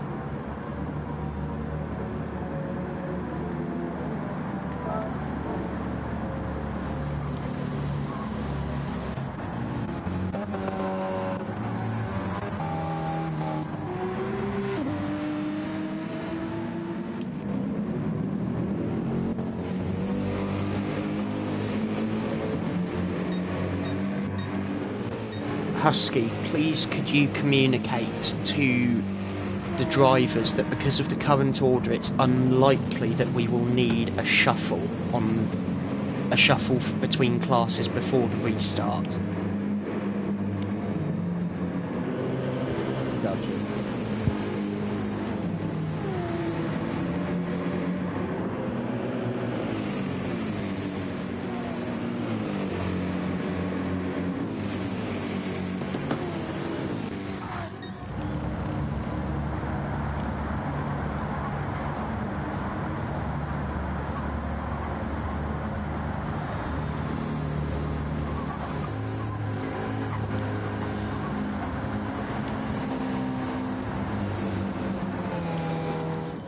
So, at the moment, the LMP1 field is all bunched up. It's literally now just a case of getting the GTD cars to bunch back up to the LMP1s, and we'll be in the right order to resume this race again shortly.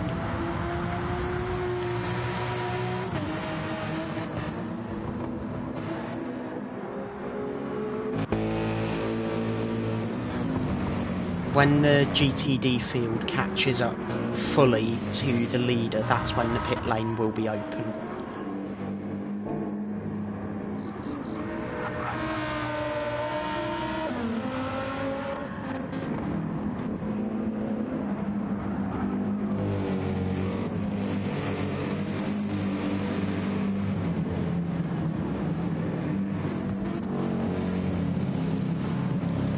So this is the third safety car of the race. We are currently 52 minutes, just over 52 minutes into this race. When we resume, 55 minutes approximately of this race will have elapsed. Wait, green flag on this lap? We're going to open the pit lane and then we'll resume after the next lap. Unless you want me to go quick caution. No, we'll do a full caution, just because I think something got damaged.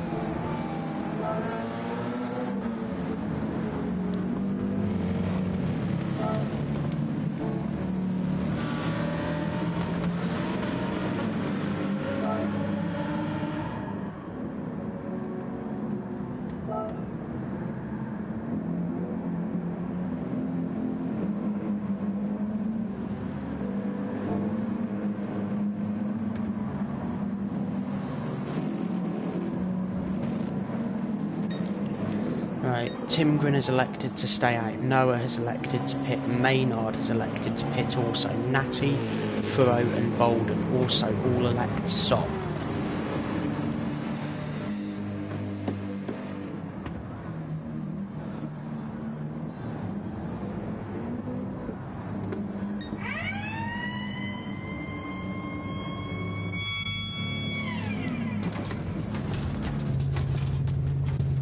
Bolden electing just tyres, no fuel.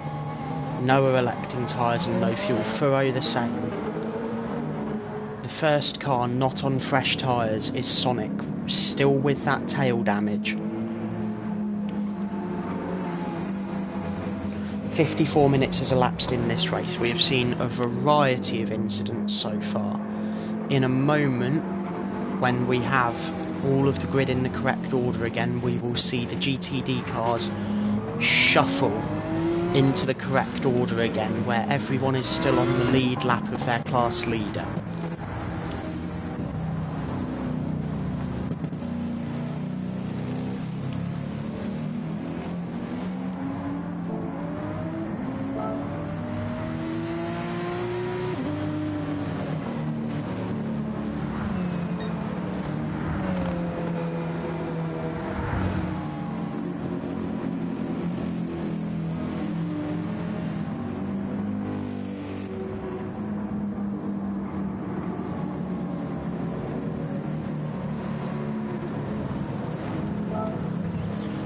The shuffle is going to take place in Sector 3.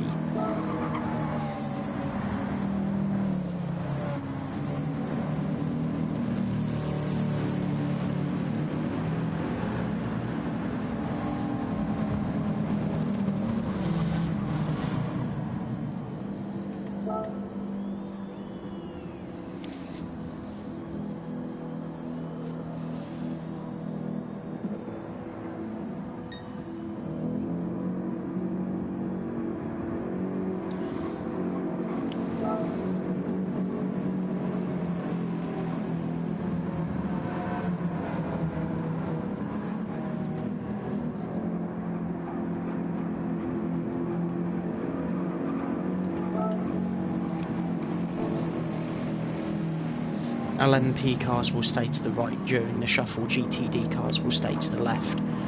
Shuffle will be in Sector 3. The GTDs to the left drop back? Yeah, GTDs to the left and drop back in Sector 3.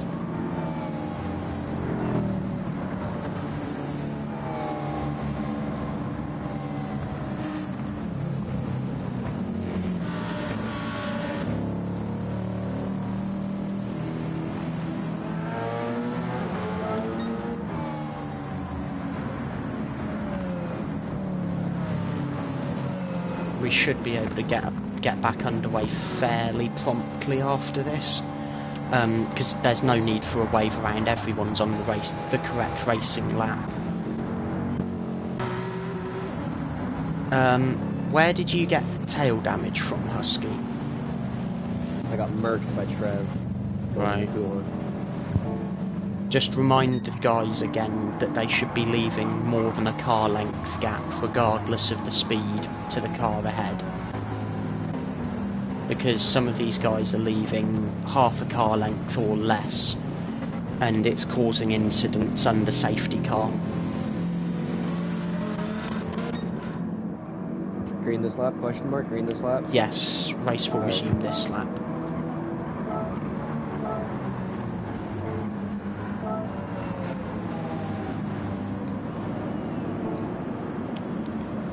Tim Grin's the control car again, so race will resume this lap.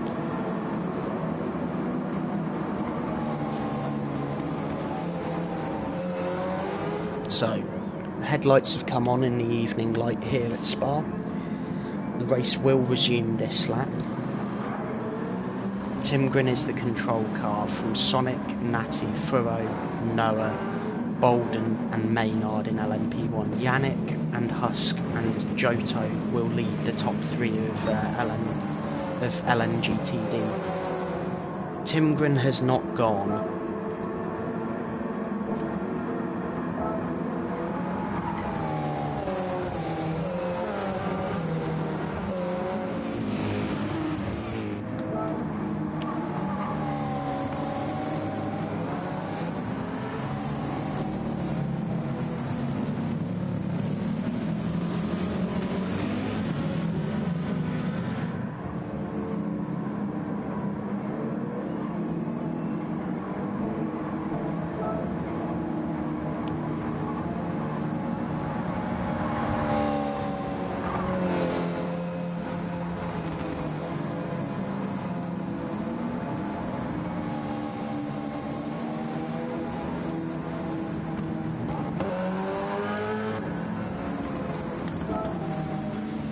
Leader is going to speed up to 90 miles an hour now.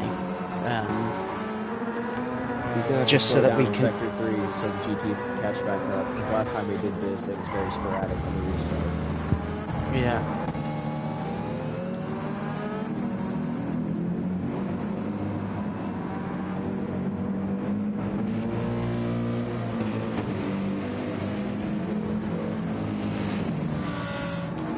Just trying to make it so that if we get another incident in LMP1 on the restart, that there's a bit of a gap, because that seems to be a common theme, is all of the incidents seem to be happening in the immediate aftermath of a restart.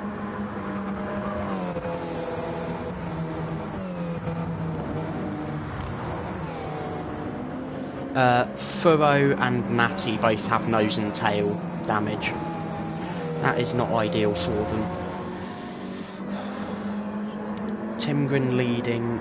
Sonic still has tail damage, still hasn't pit. 1 hour of this race has elapsed. Furrow P4 has nose damage. Noah P5. Bolden P6. Maynard P7 in LMP1. Leading GTD is Yannick, followed by Husk, followed by Johto, followed by JDC, followed by Husky, followed by Outcast, followed by Roxy, followed by Dylan. Alright, make sure to put green this time in chat because Tim is currently not in the party.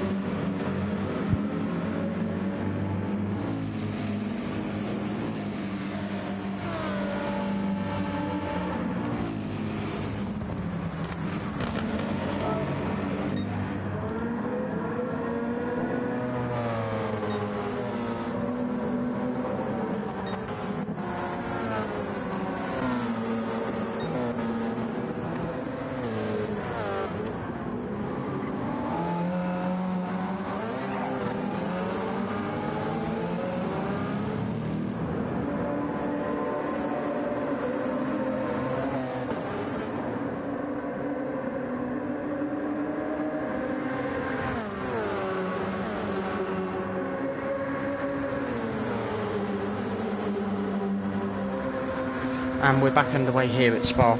Sonic defending for his life against Noah. Noah looking to the inside. Tim Grin leading the way again off that last safety car restart. Noah just squeezing past Sonic at the end of the Kemmel Straight. Bolden and Maynard also in this pack. Natty following with Furrow in P6 and P7 behind the GTD field. Yannick followed by Husk, followed by Johto with a 1 second penalty. JDC following also.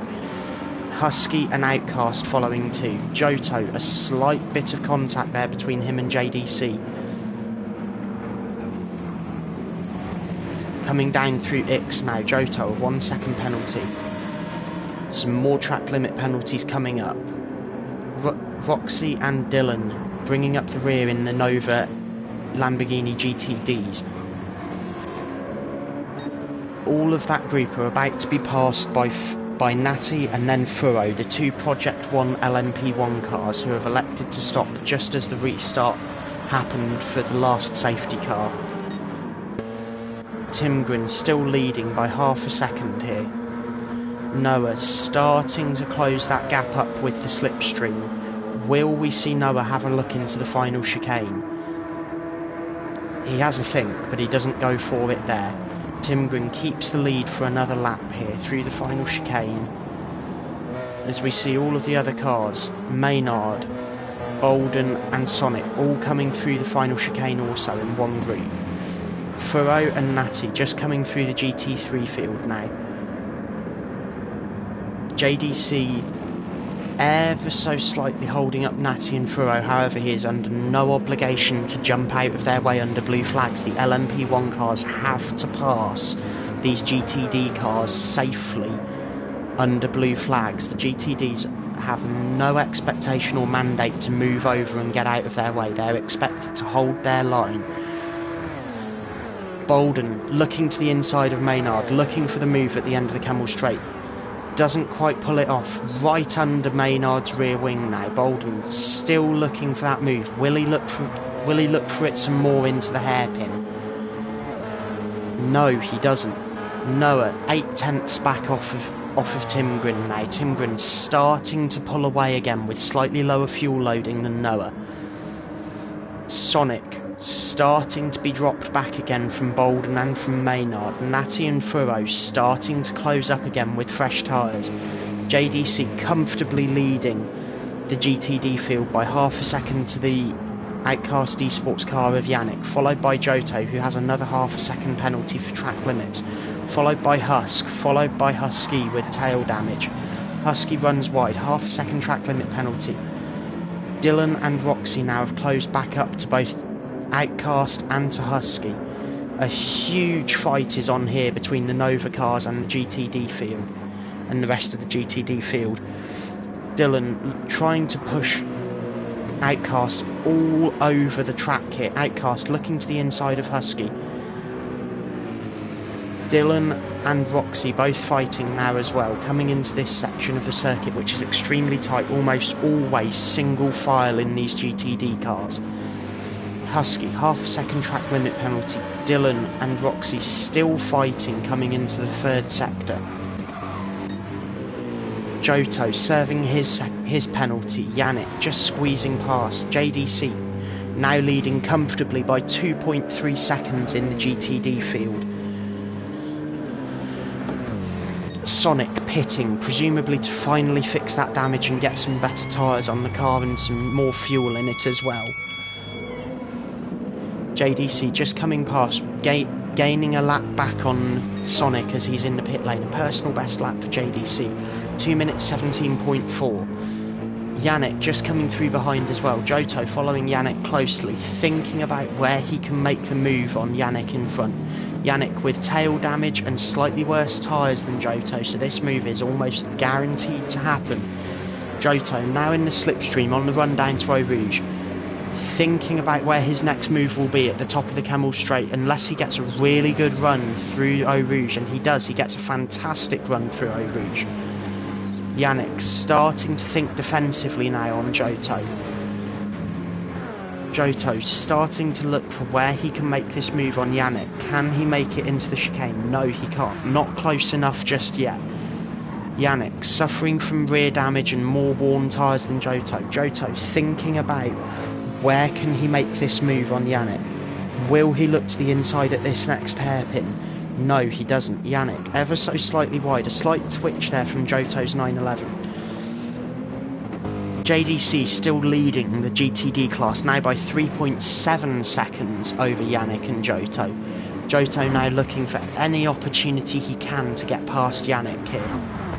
Husk still dropping back. Outcast dropping back further. Dylan dropping back even further than that. Roxy dropping back also. Husky a half second penalty. Having taken a pit stop to repair the damage to his car, he now has fresh tyres and more fuel to get back up to the rest of this pack.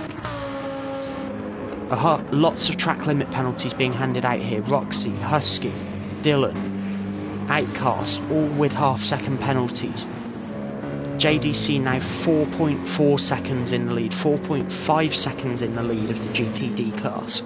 Sonic starting to close back up to Furrow. Natty and Furrow split by 11 seconds. That gap, if under the next safety car, or if there is another safety car, that gap will be neutralised.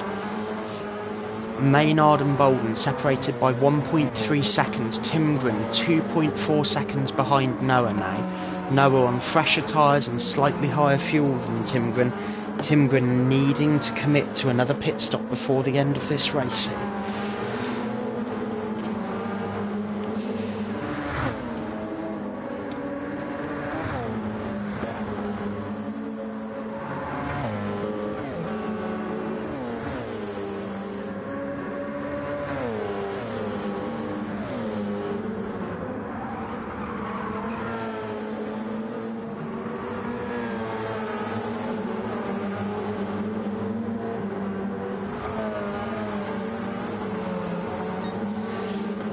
Timgren now 2.5 back from Noah. This battle really all becoming about strategy the same way it was at Daytona. That gap going to come up and then back down again and up and back down again. If we see another safety car, which is highly likely considering we've seen 3 already, the odds of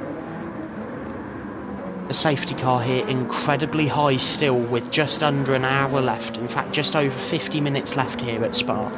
Noah leading the race. Timgren P2. Bolden P3. Better tyres than Timgren. This strategy battle is not over yet because Bolden has closed all the way up to Timgren now and is closing still. Maynard P4 closing up to both of them. Natty P5. Furrow P6.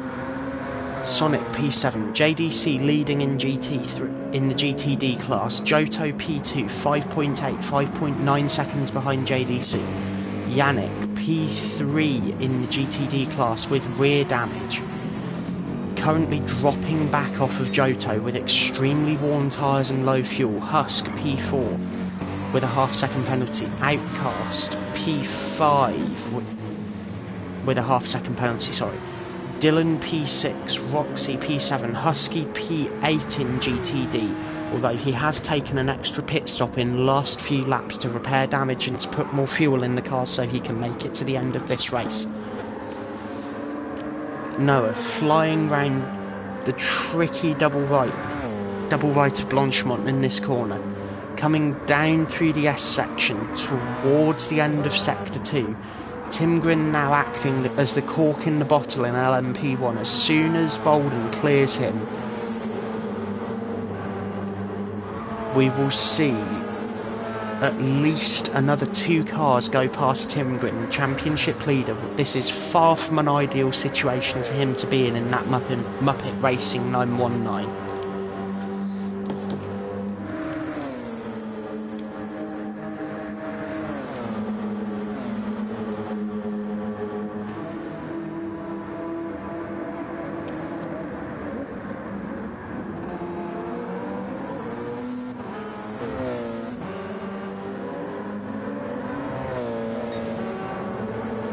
Now, Timgren has been closed up again by Bolden. Bolden even closer this lap than last lap. Currently P3, 3/10 behind Timgren now. That gap is going to come all the way down, and in fact Bolden is probably going to be thinking about a move on the Kemmel Straight if this run continues and this momentum stays with him.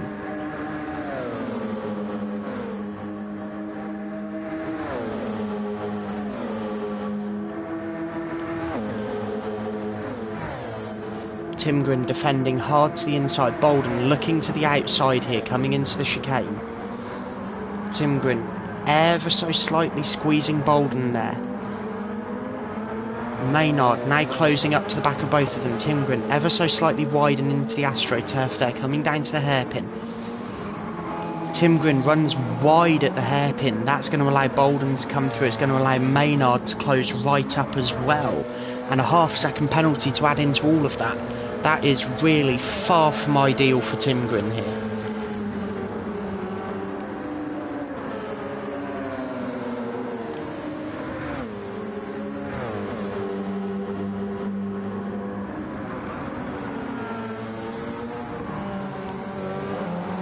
And Timgren now allows Maynard to come through as well.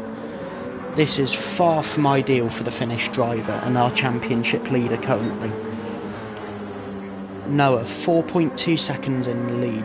Currently just trying to eke that gap out to Bolden, although somehow I suspect that won't happen. Bolden on almost identical fuel and tyres. And in an identical car, so the only difference is going to be the driver at this point.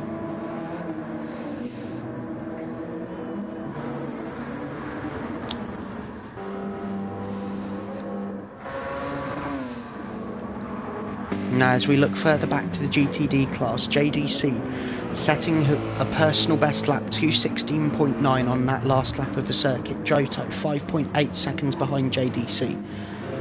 Yannick 6.5 seconds behind Johto. Those tyres absolutely screaming for mercy at this point on that Outcast Esports AMG. He is going to need to stop and change those tyres in the next 2 laps, as well as repair the damage to the rear of his car. Husk in the same position, minus the damage, needing to change those tyres. Dylan with a half-second penalty. Outcast with nose damage.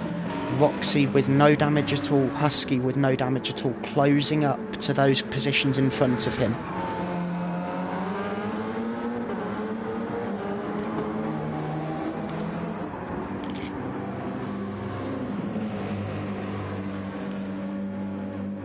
Noah currently leading by 4 seconds to Bolden. Bolden has taken 0.3 of a second out of Noah on this last lap. This could be absolutely critical to the championship battle here, especially after Noah missed round 2 and was disqualified from round 1. 3.6 seconds the gap now.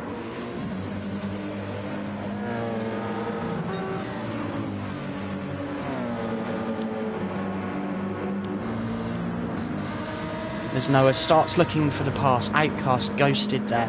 Noah on the grass, passing his 2 Nova teammates in the Lamborghinis.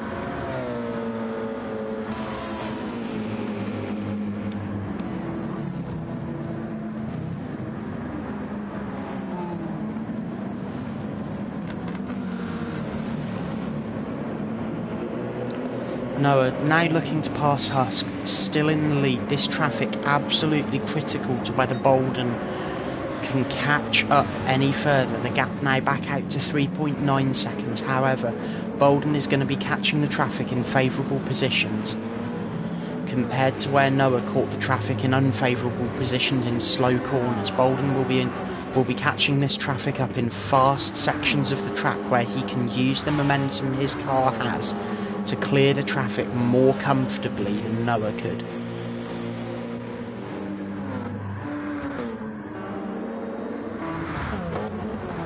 We're now approaching 45 minutes left in this race. Furrow currently P6, Sonic currently P7. A lot of these LMP1 cars on odd strategies due to the differences of tyre choice under safety car.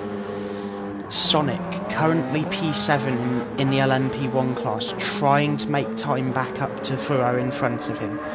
JDC still leading by nearly 6 seconds in the GTD class. As we see more cars coming through together in a large pack. Yannick with a half-second penalty. Husk with Maynard hitting him there into that corner. That is far from ideal. Did Maynard get damage from that? Yes, he did. That is far from ideal for Maynard now. Timgren, his teammate, although on worse tyres, has now caught right the way back up to Maynard as Timgren runs ever so slightly wide in that corner. That will be a track limits penalty, although it won't be served on this lap due to the proximity to the penalty box.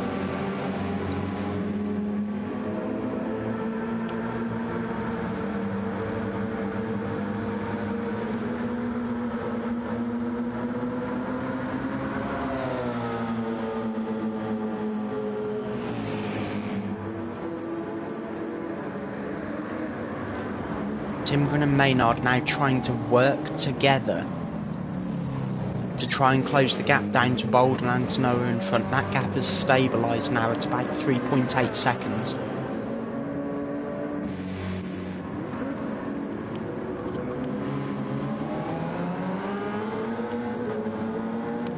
Maynard still trying to close up to Bolden in front, although he does now have nose damage. Timgren dropping back further. I suspect there was a spin there at some point between Timgren and mixing it into the GTD field.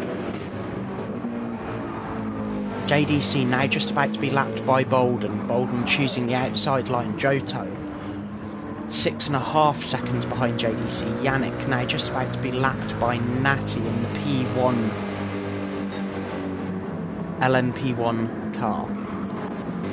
Outcast P2. Somebody had a 2-second penalty there in the LMP class. That's Timgren. Timgren has a 2-second penalty in the LMP1 class now.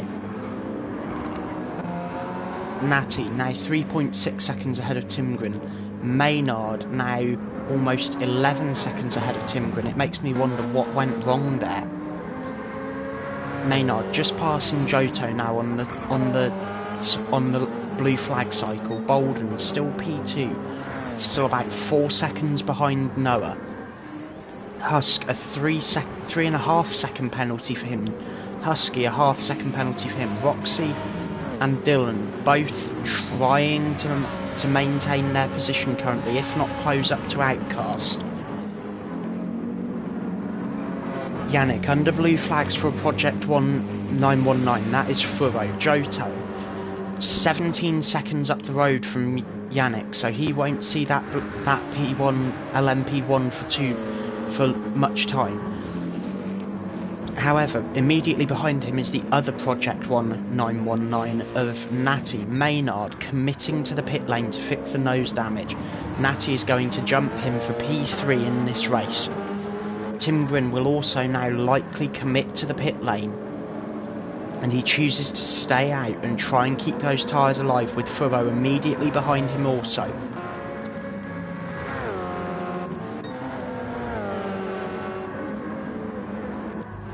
Maynard in the pit lane, opting to change the tyres, fill the car up with more fuel, and he will repair that nose damage as well, so that car is back up to full speed. He is now dropped all the way to P7 overall in his class. Noah still leading by 4.6 seconds now to Bolden. Natty's now P3, Timgren P4. Furrow P5 closing rapidly to Timgren. Sonic P6. Maynard P7. JDC just being lapped by Natty on the way through Ix.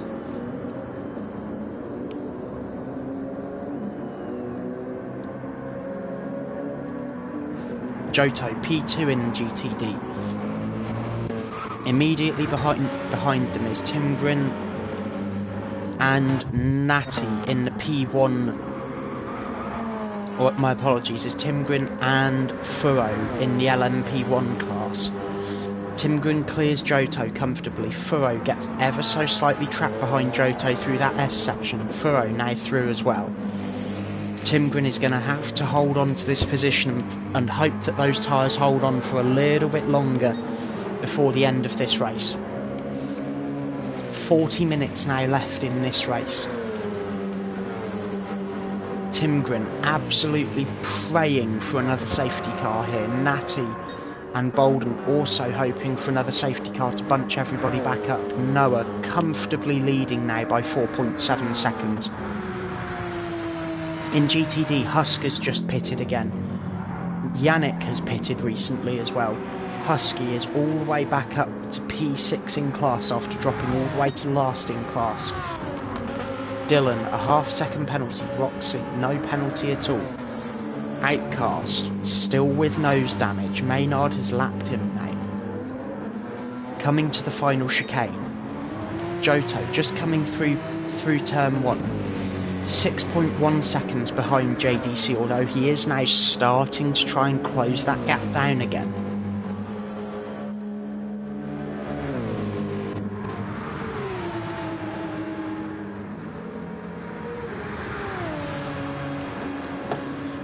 Johto driving as if his championship depends on this, and in fact it does. He is currently, I believe, second in the Drivers' Championship. However,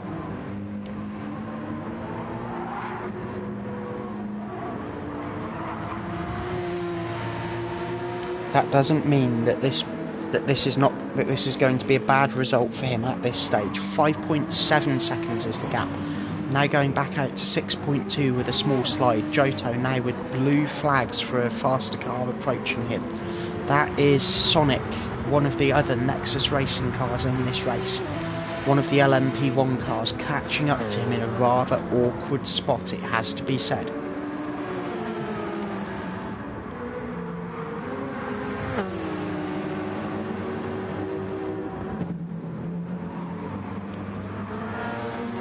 Now Sonic just passing Johto there, a half-second penalty for him. JDC 6.3 seconds ahead of Johto, just entering Sector 3 now. Maynard P7 after a recent pit stop. Sonic, half-second penalty just about to be served. P6 overall. Furrow, half-second penalty just coming across the line.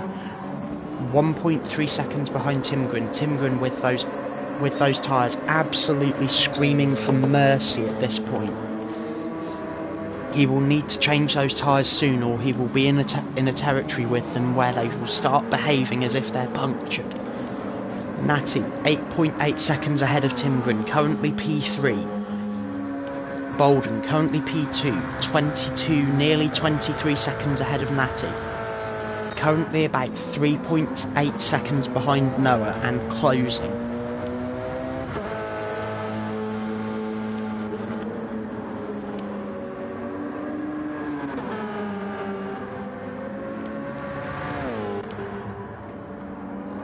Noah just coming down towards the end of Sector 2 now.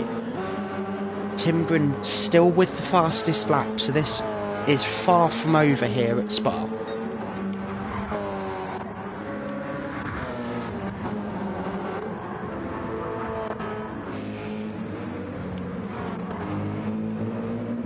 Maynard just about to catch up and lap JDC, the GTD leader.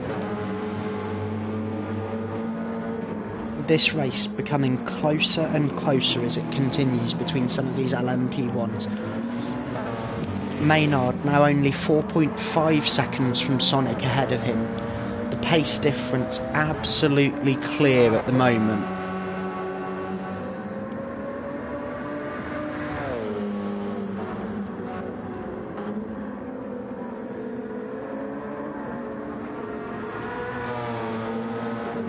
That gap between Maynard and Sonic just starting to fluctuate now, back up to 5.3 seconds. Furrow still only 1.9 seconds behind Timgren. Timgren will have to stop for tyres and fuel soon though. That car absolutely on the verge of running out of both tyres and fuel in the next few laps.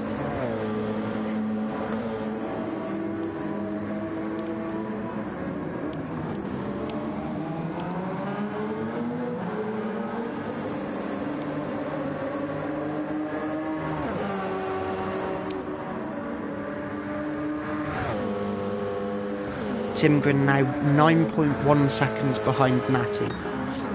Bolden still 4.2 seconds behind Noah. Noah leading this race currently after a drive-through penalty earlier and multiple safety cars seeing him regain positions on restarts.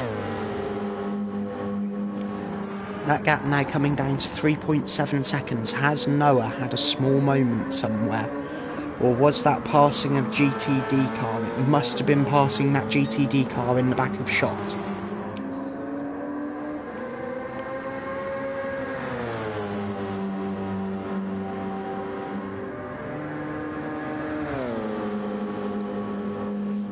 Noah still leading, 4.2 seconds is the gap. Timgren, a half-second penalty. The gap to Furrow now down to just 1 second. Could we see Furrow passing Timgren in the next 2 laps for position and then leaving Timgren in a position where he might drop down as far as P7 overall in this race?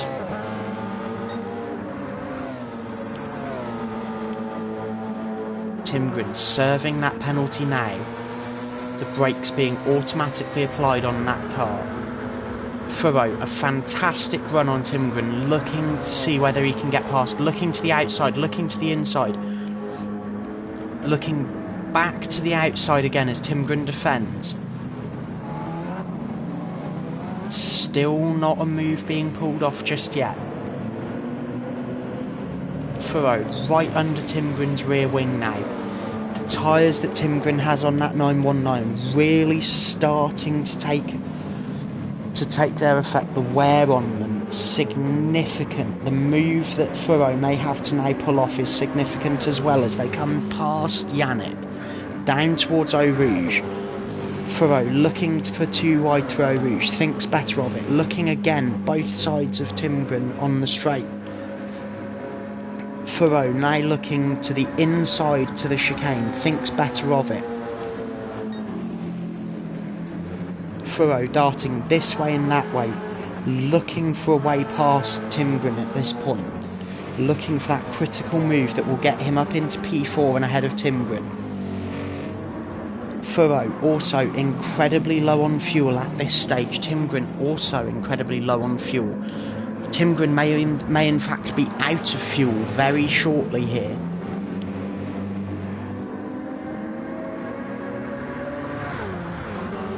No fuel showing up in Timgren's car. He will have to pit at the end of this lap for fuel.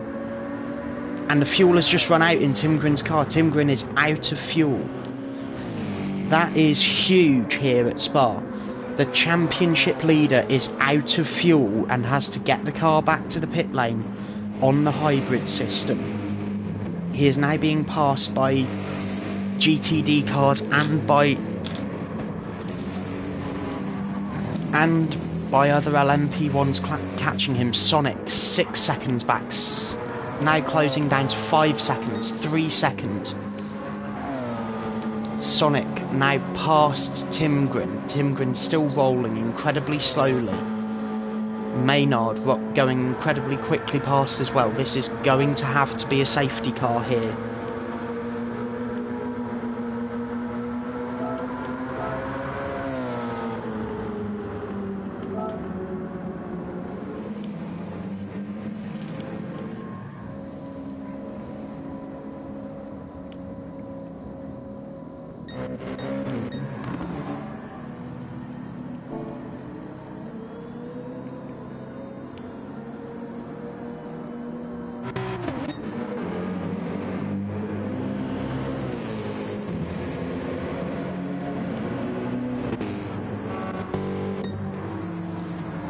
This is going to be our 4th safety car of the evening.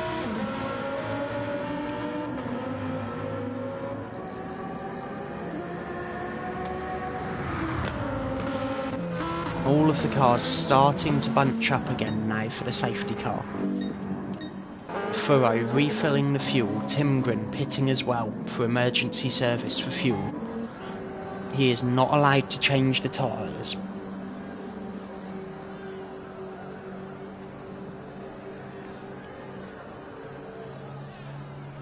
Husky, can you hear me? Yep, Husky? I can hear you. Yep, right, I Timgren is not allowed to change tyres under this stop. Yep, got you. Actually, he is allowed to change tyres because I'm a spanner. I forgot to say the pit lane was shut, so...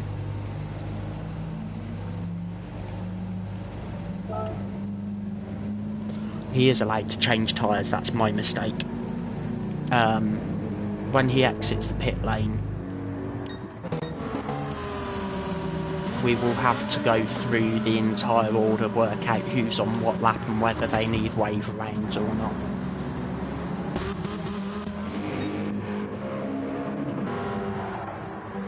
Okay, so all of the LMP1 cars are on the lead lap, which is good.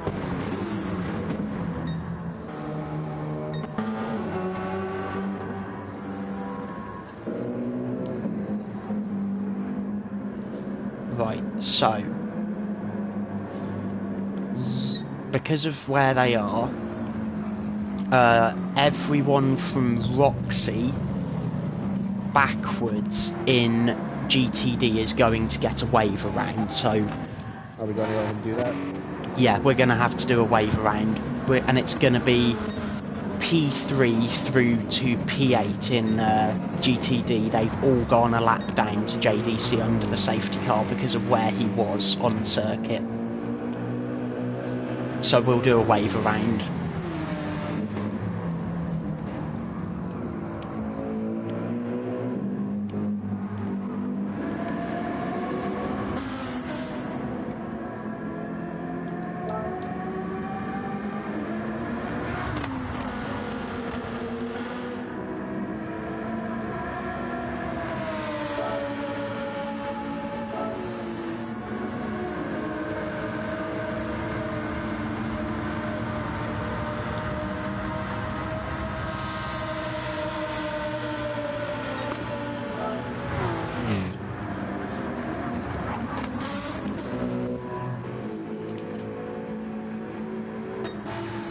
Right, Noah has the lead on LMP1, Bolden P2, Natty P3, Sonic P4, Maynard P5, Furrow P6. Timgren is driving around incredibly slowly and needs to pick up the pace to catch up to the leaders. Hey, Joe, can you possibly Google Translate to faster in Turkish and ping Roxy?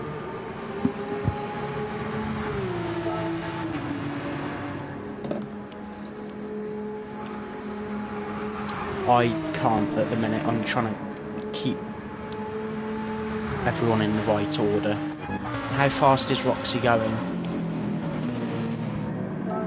He's picked up the speed now, but during the middle sector he was like going 2 miles per hour. But he's picked it up now, so it should be good. And Dylan has spun under safety car. Yeah, that's We're going to be... to overtake. Yeah. No, he's dropped those positions now. Yep.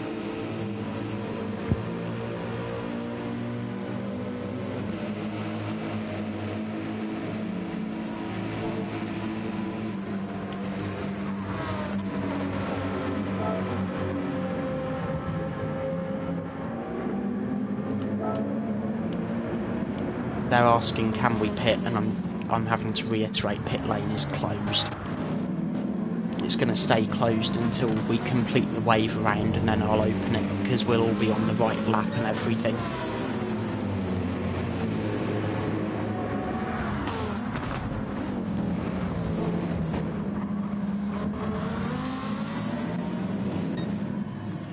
Right, so this is safety car number 4.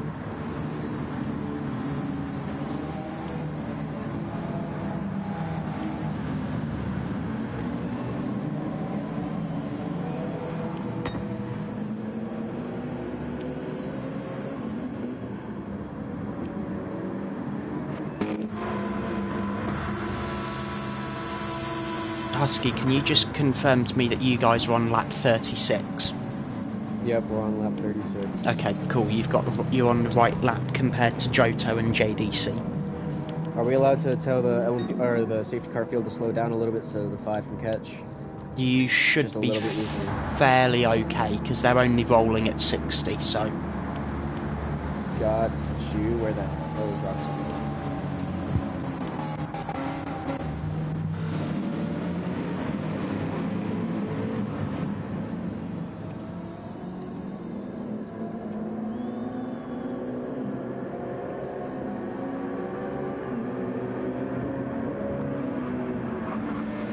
Roxy may need to take emergency service, as may Dylan.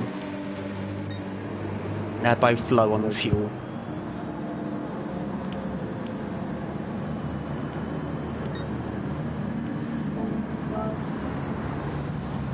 Timgren is in the pits again, but it's not for emergency service.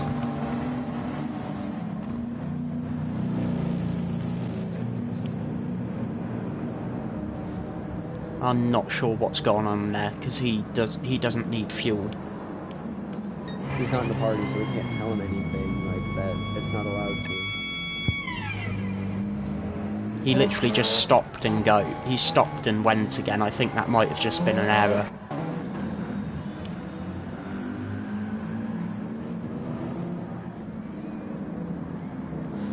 Right, so for those of you who are watching, we're currently under safety car again.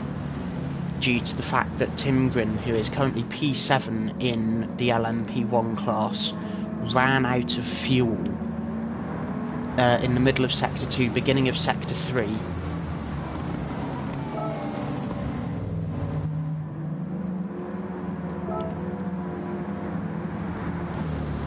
No matter how many times I'm asked if the pit lane's open, currently it is not open because we're not in a position to open it.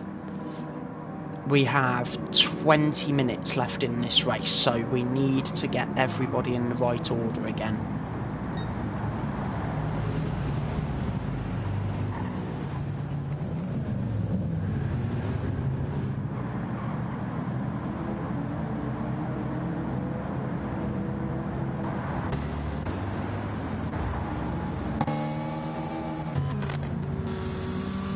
Right, have the GTD cars caught up to the pack now? Yes, but Roxy has overtaken Ate. Ate is going back to the overtake, so I think we're back over. Yeah, pit lane is open.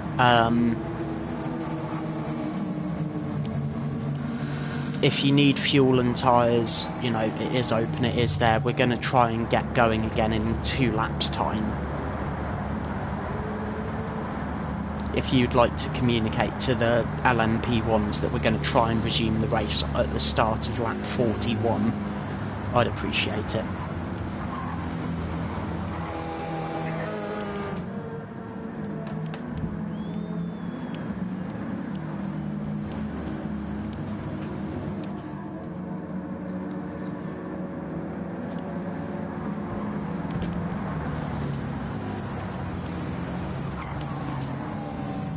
With the pit lane being open as well and everyone being bunched up this close this late in the race, this is going to produce a fantastically close end to the race.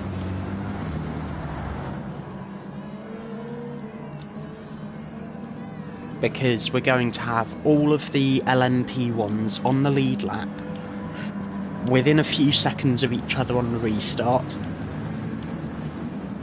And all of the LMGTDs as well will also be in a fantastic position where they're all within a few seconds of each other, all on the same lap again, and all raring to go on this restart.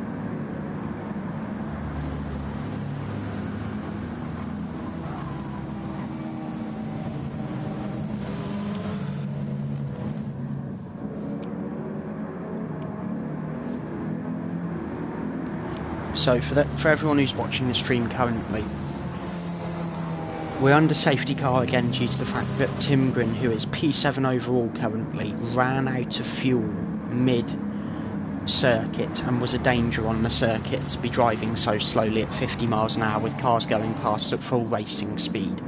This is the 4th safety car of the race. We're currently about to see some pit stops, I believe, where people are going to be changing tyres, adding fuel to their cars, repairing damage if they need to.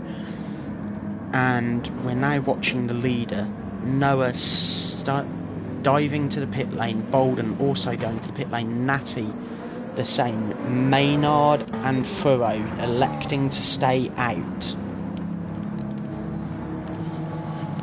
All of the LMP1 cars, apart from Maynard and Furrow, have pitted. Noah, Bolden, Sonic and Tim Grin all pitting.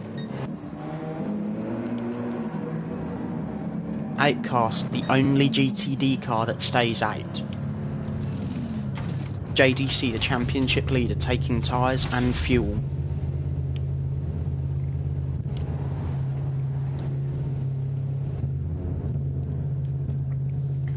Almost all of the drivers have opted to take tyres. Husk has opted to not change his tyres. However, he only put those tyres on briefly before the safety car came out.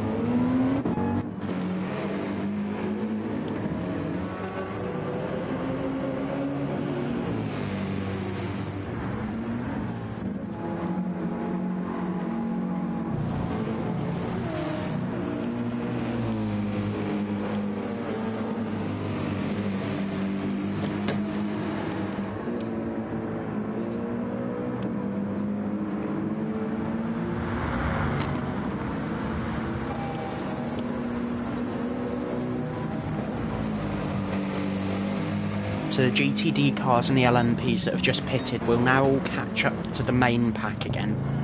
And in a moment we've done a wave around, everyone's in the right order. GTD shuffle. Yeah. So then it shouldn't take long at all because everyone's nearly packed up. I think just Yannick has to fall back. Yannick and Trev.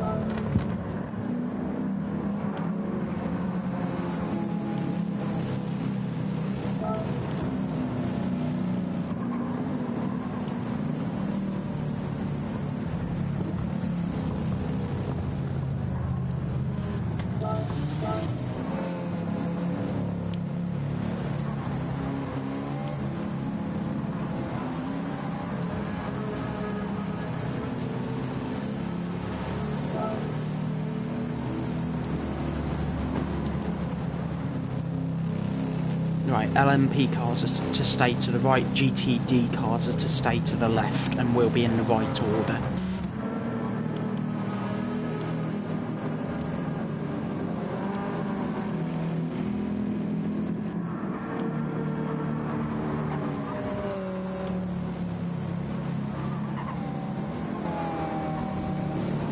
Interestingly, after that pit cycle, Tim Grin is immediately behind Noah.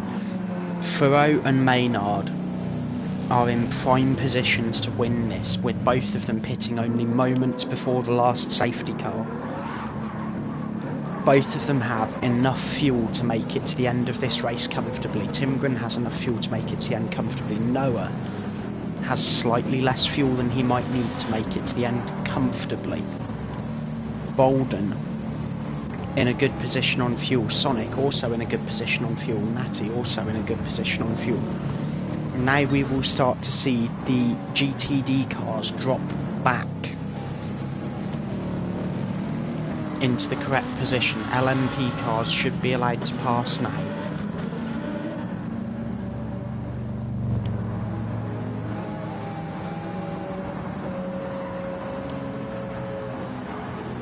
Think we have enough time to go green as well? Yeah. Alright.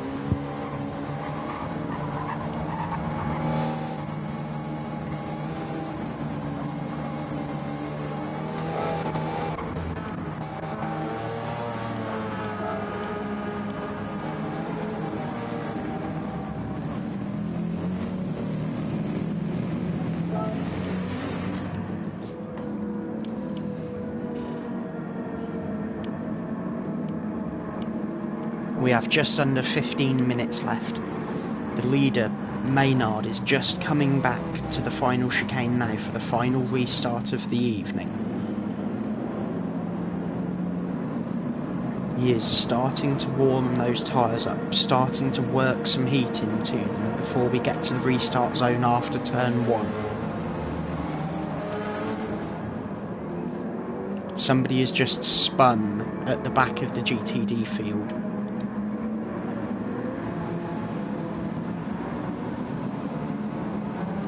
Was that Outcast spinning in the GTD field? Yep. It was, yeah. He has damage.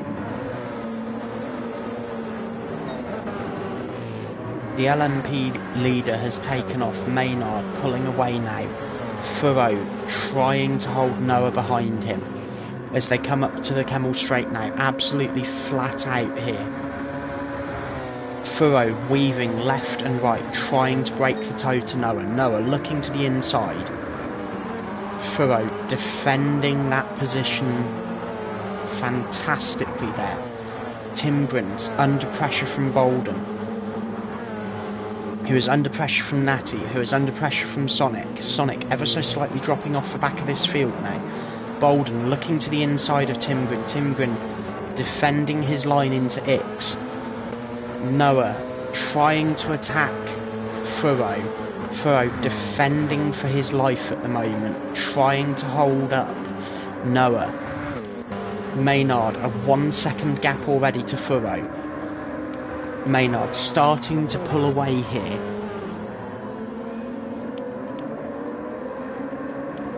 All of the LMP1 cars just ran extremely wide there. That will in all likelihood mean track limit penalties for most of them.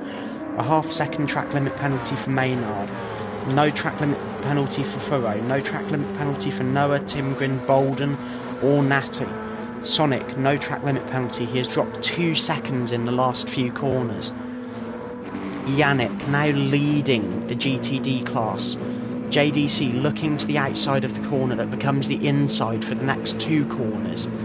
And JDC is through back to the lead of the GTD class. Husky all the way back up to P3. Husk and Johto fighting in the 911s.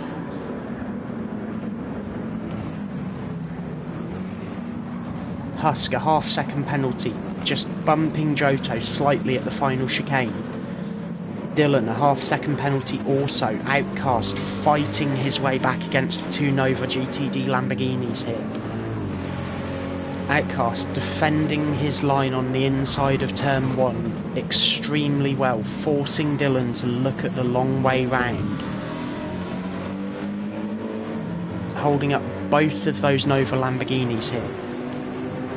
Husk, a half-second penalty. Johto following Husky, his teammate, following Yannick, who is 2.5 seconds ahead of them, half a second behind JDC. JDC absolutely flying here at Spa. In the top 7, Sonic has fallen back nearly 7 seconds now to the lead group. Natty is 7/10 behind Bolden. Bolden is only 4/10, 3/10 behind Noah. Timgren has passed Noah now as well, which is absolutely critical for his Drivers' Championship hopes. He now has to pass Furrow in a big hurry in order to allow Maynard to have a safe position to fall back into with that penalty. But Maynard is going to have to serve that half a second penalty this lap, and that is going to cause him to lose positions to Furrow and possibly Timgren as well, where the momentum shifts as a result of the brakes being applied. Furrow round the outside, coming down to the final chicane now, the final 2 corners. Maynard now defending from his teammate. Timgren looking to the outside, looking to the inside. Maynard through that final chicane. Timgren now on the defensive to Noah. Noah going to be looking for any way past the 2 Muppet Racing 919s. Bolden 4.5 back. Noah looks to the inside, ever so slightly bumps wheels with Timgren. Bolden now closing up to this group as well as Natty. 5 919s in this battle for the lead right now. Furrow ever so slightly eking that gap out in LMP1. Maynard trying to defend from Noah. Timgren trying to attack Noah. It's 3/10, 2/10, 1/10. Timgren right under the rear wing of that Nova Racing 919. Bolden now looking at the back of Timgren, thinking about lining up a move. Timgren pressuring Noah now to the extreme of what he can do. Noah running on extremely low fuel right now. He will need to make it to the end in order to have enough. He will need to pit again in order to have enough fuel to make it to the end. A small slide on entry to Blanchimont there.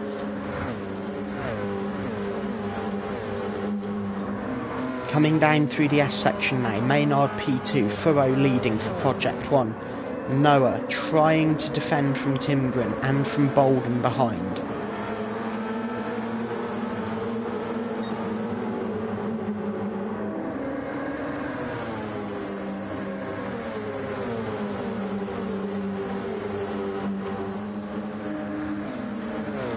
Noah now 7/10 behind Maynard. This is critical because at 7/10 that slipstream starts to get weaker and weaker.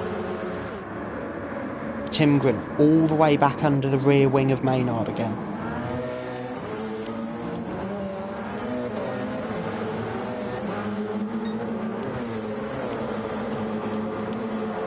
Timgren looking for a move on Noah, trying to work out where he's faster through the lap. Timgren now dumping the hybrid battery system behind Noah. Noah extremely low on fuel at this point.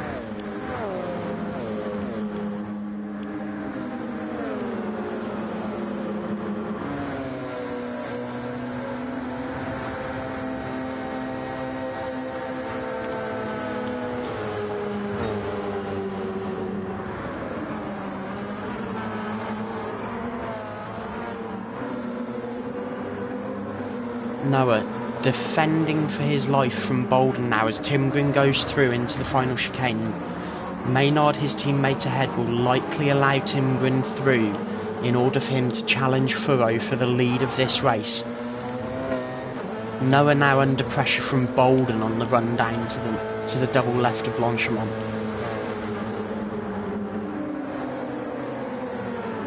Coming through that double left-hander, Bolden ever so slightly dropping back again, 6 tenths, 7 tenths the gap. In GTD, JDC is leading comfortably by 2.4 seconds from Yannick, then from Joto, who has a 1 second penalty, who then leads Husky, followed by Dylan, followed by Roxy, followed by Outcast with nose damage, followed by Husk. Furrow leading this race by 2.4 seconds now with 8 minutes left on the clock, 7 minutes left on the clock even. Now racing for the win here, Maynard P2, probably going to allow his teammate Tim Grin to swap back for P1, for a chance to race for P1.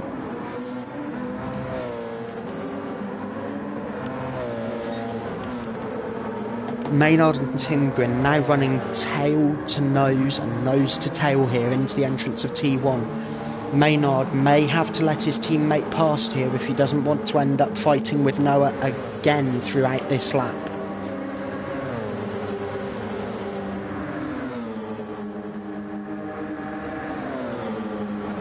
Tim Grin has the momentum now. Maynard staying to the right, Tim Grin to the left.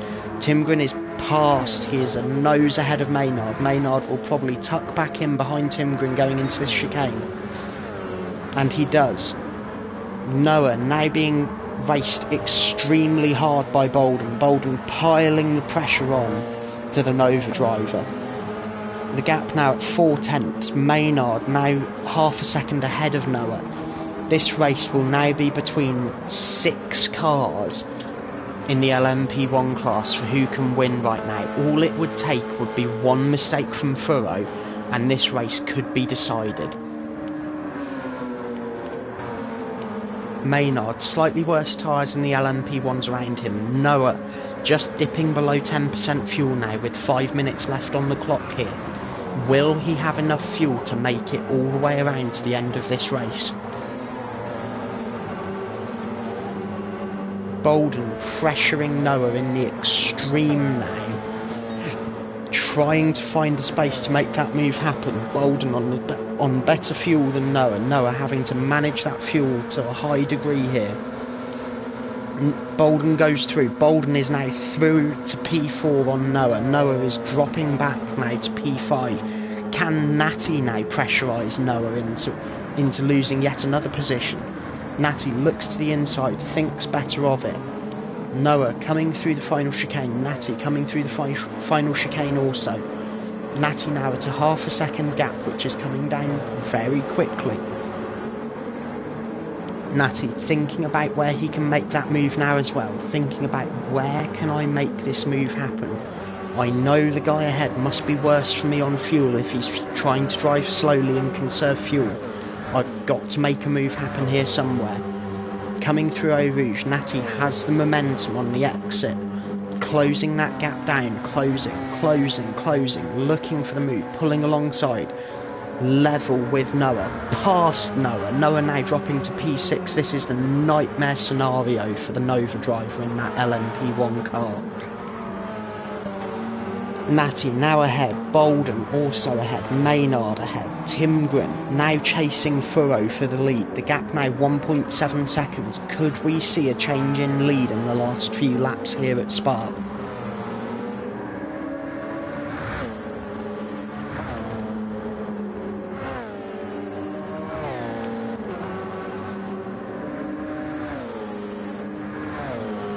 Tim Grin has now opened up a 3-second lead to Maynard, his teammate behind him. Maynard clearly defending from Bolden at this point. It is critical that Maynard holds Bolden there in terms of the team's championship between Muppet Racing and Project One. It is also absolutely critical that Natty holds Noah in position, and he will do because Noah is now trying to conserve even more fuel. Noah at risk of running out of fuel before the end of this race now, with 2 minutes left. This will be the final lap as they cross the line. Under 2 minutes left on the clock. Noah staying out and really starting to run out of fuel here at Spa. 1 hour 58 minutes elapsed, 2 minutes left of this race. Furrow defending for his life from Timgren now. The GTD car of Roxy in the way. Furrow clearing Roxy. Roxy now tucking in behind Furrow. Timgren passing Roxy now. The momentum with Timgren. That gap 0.3 of a second, 0.2 of a second. Timgren is with Furrow. Oh my goodness, could we see this move made on the final chicane of this lap? Timgren pressuring Furrow now. The gap now 1.5 of a second. Husk is now in the way of the top two cars. This is all going to come down to how they catch and pass Husk in the next few corners. Furrow goes to the inside at Ix. Timgren also to the inside at Ix. Timgren pressuring Furrow again. The gap 1.5, less than a car length between them. Timgren looking to the left, to the right, to the inside, to the outside, trying to find his way past Furrow now. Looking for that move, lining that move up. Timgren looking to the outside here.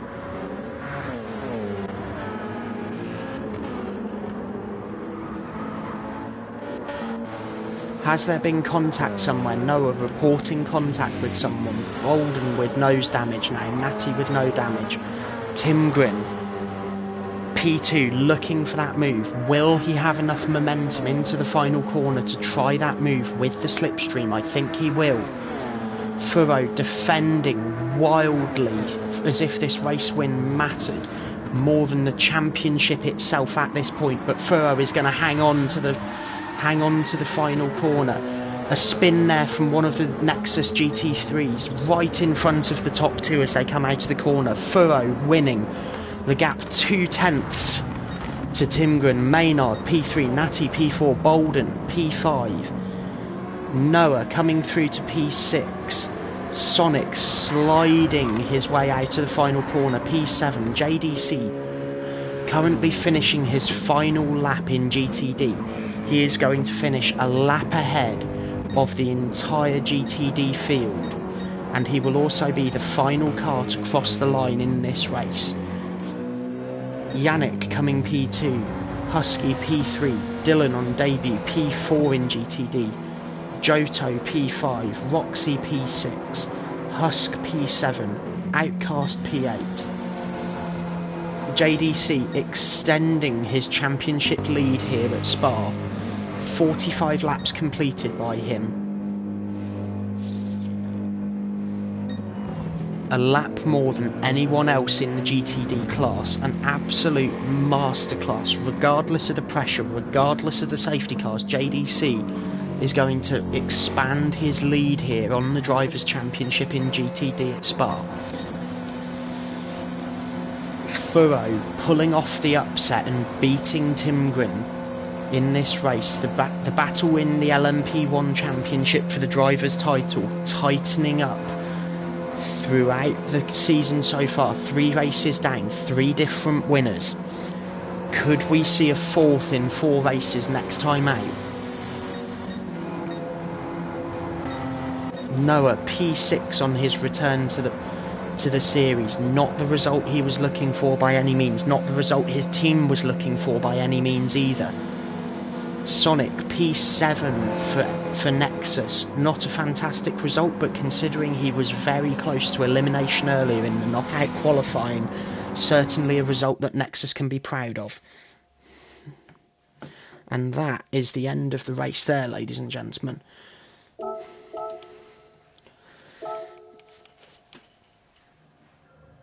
That was a fantastic race for these drivers. That was absolutely phenomenal. The close finish, the close racing throughout, the multiple safety cars and incidents. Utterly spectacular. Once again, I have been Joe90. I've been your host, and I will continue to be your host for these LSR Endurance Series races here on GT7, Saturday afternoons at 3:30 UK time. We will be back next week for another dose of endurance racing action. Thank you all very much for watching, and goodbye.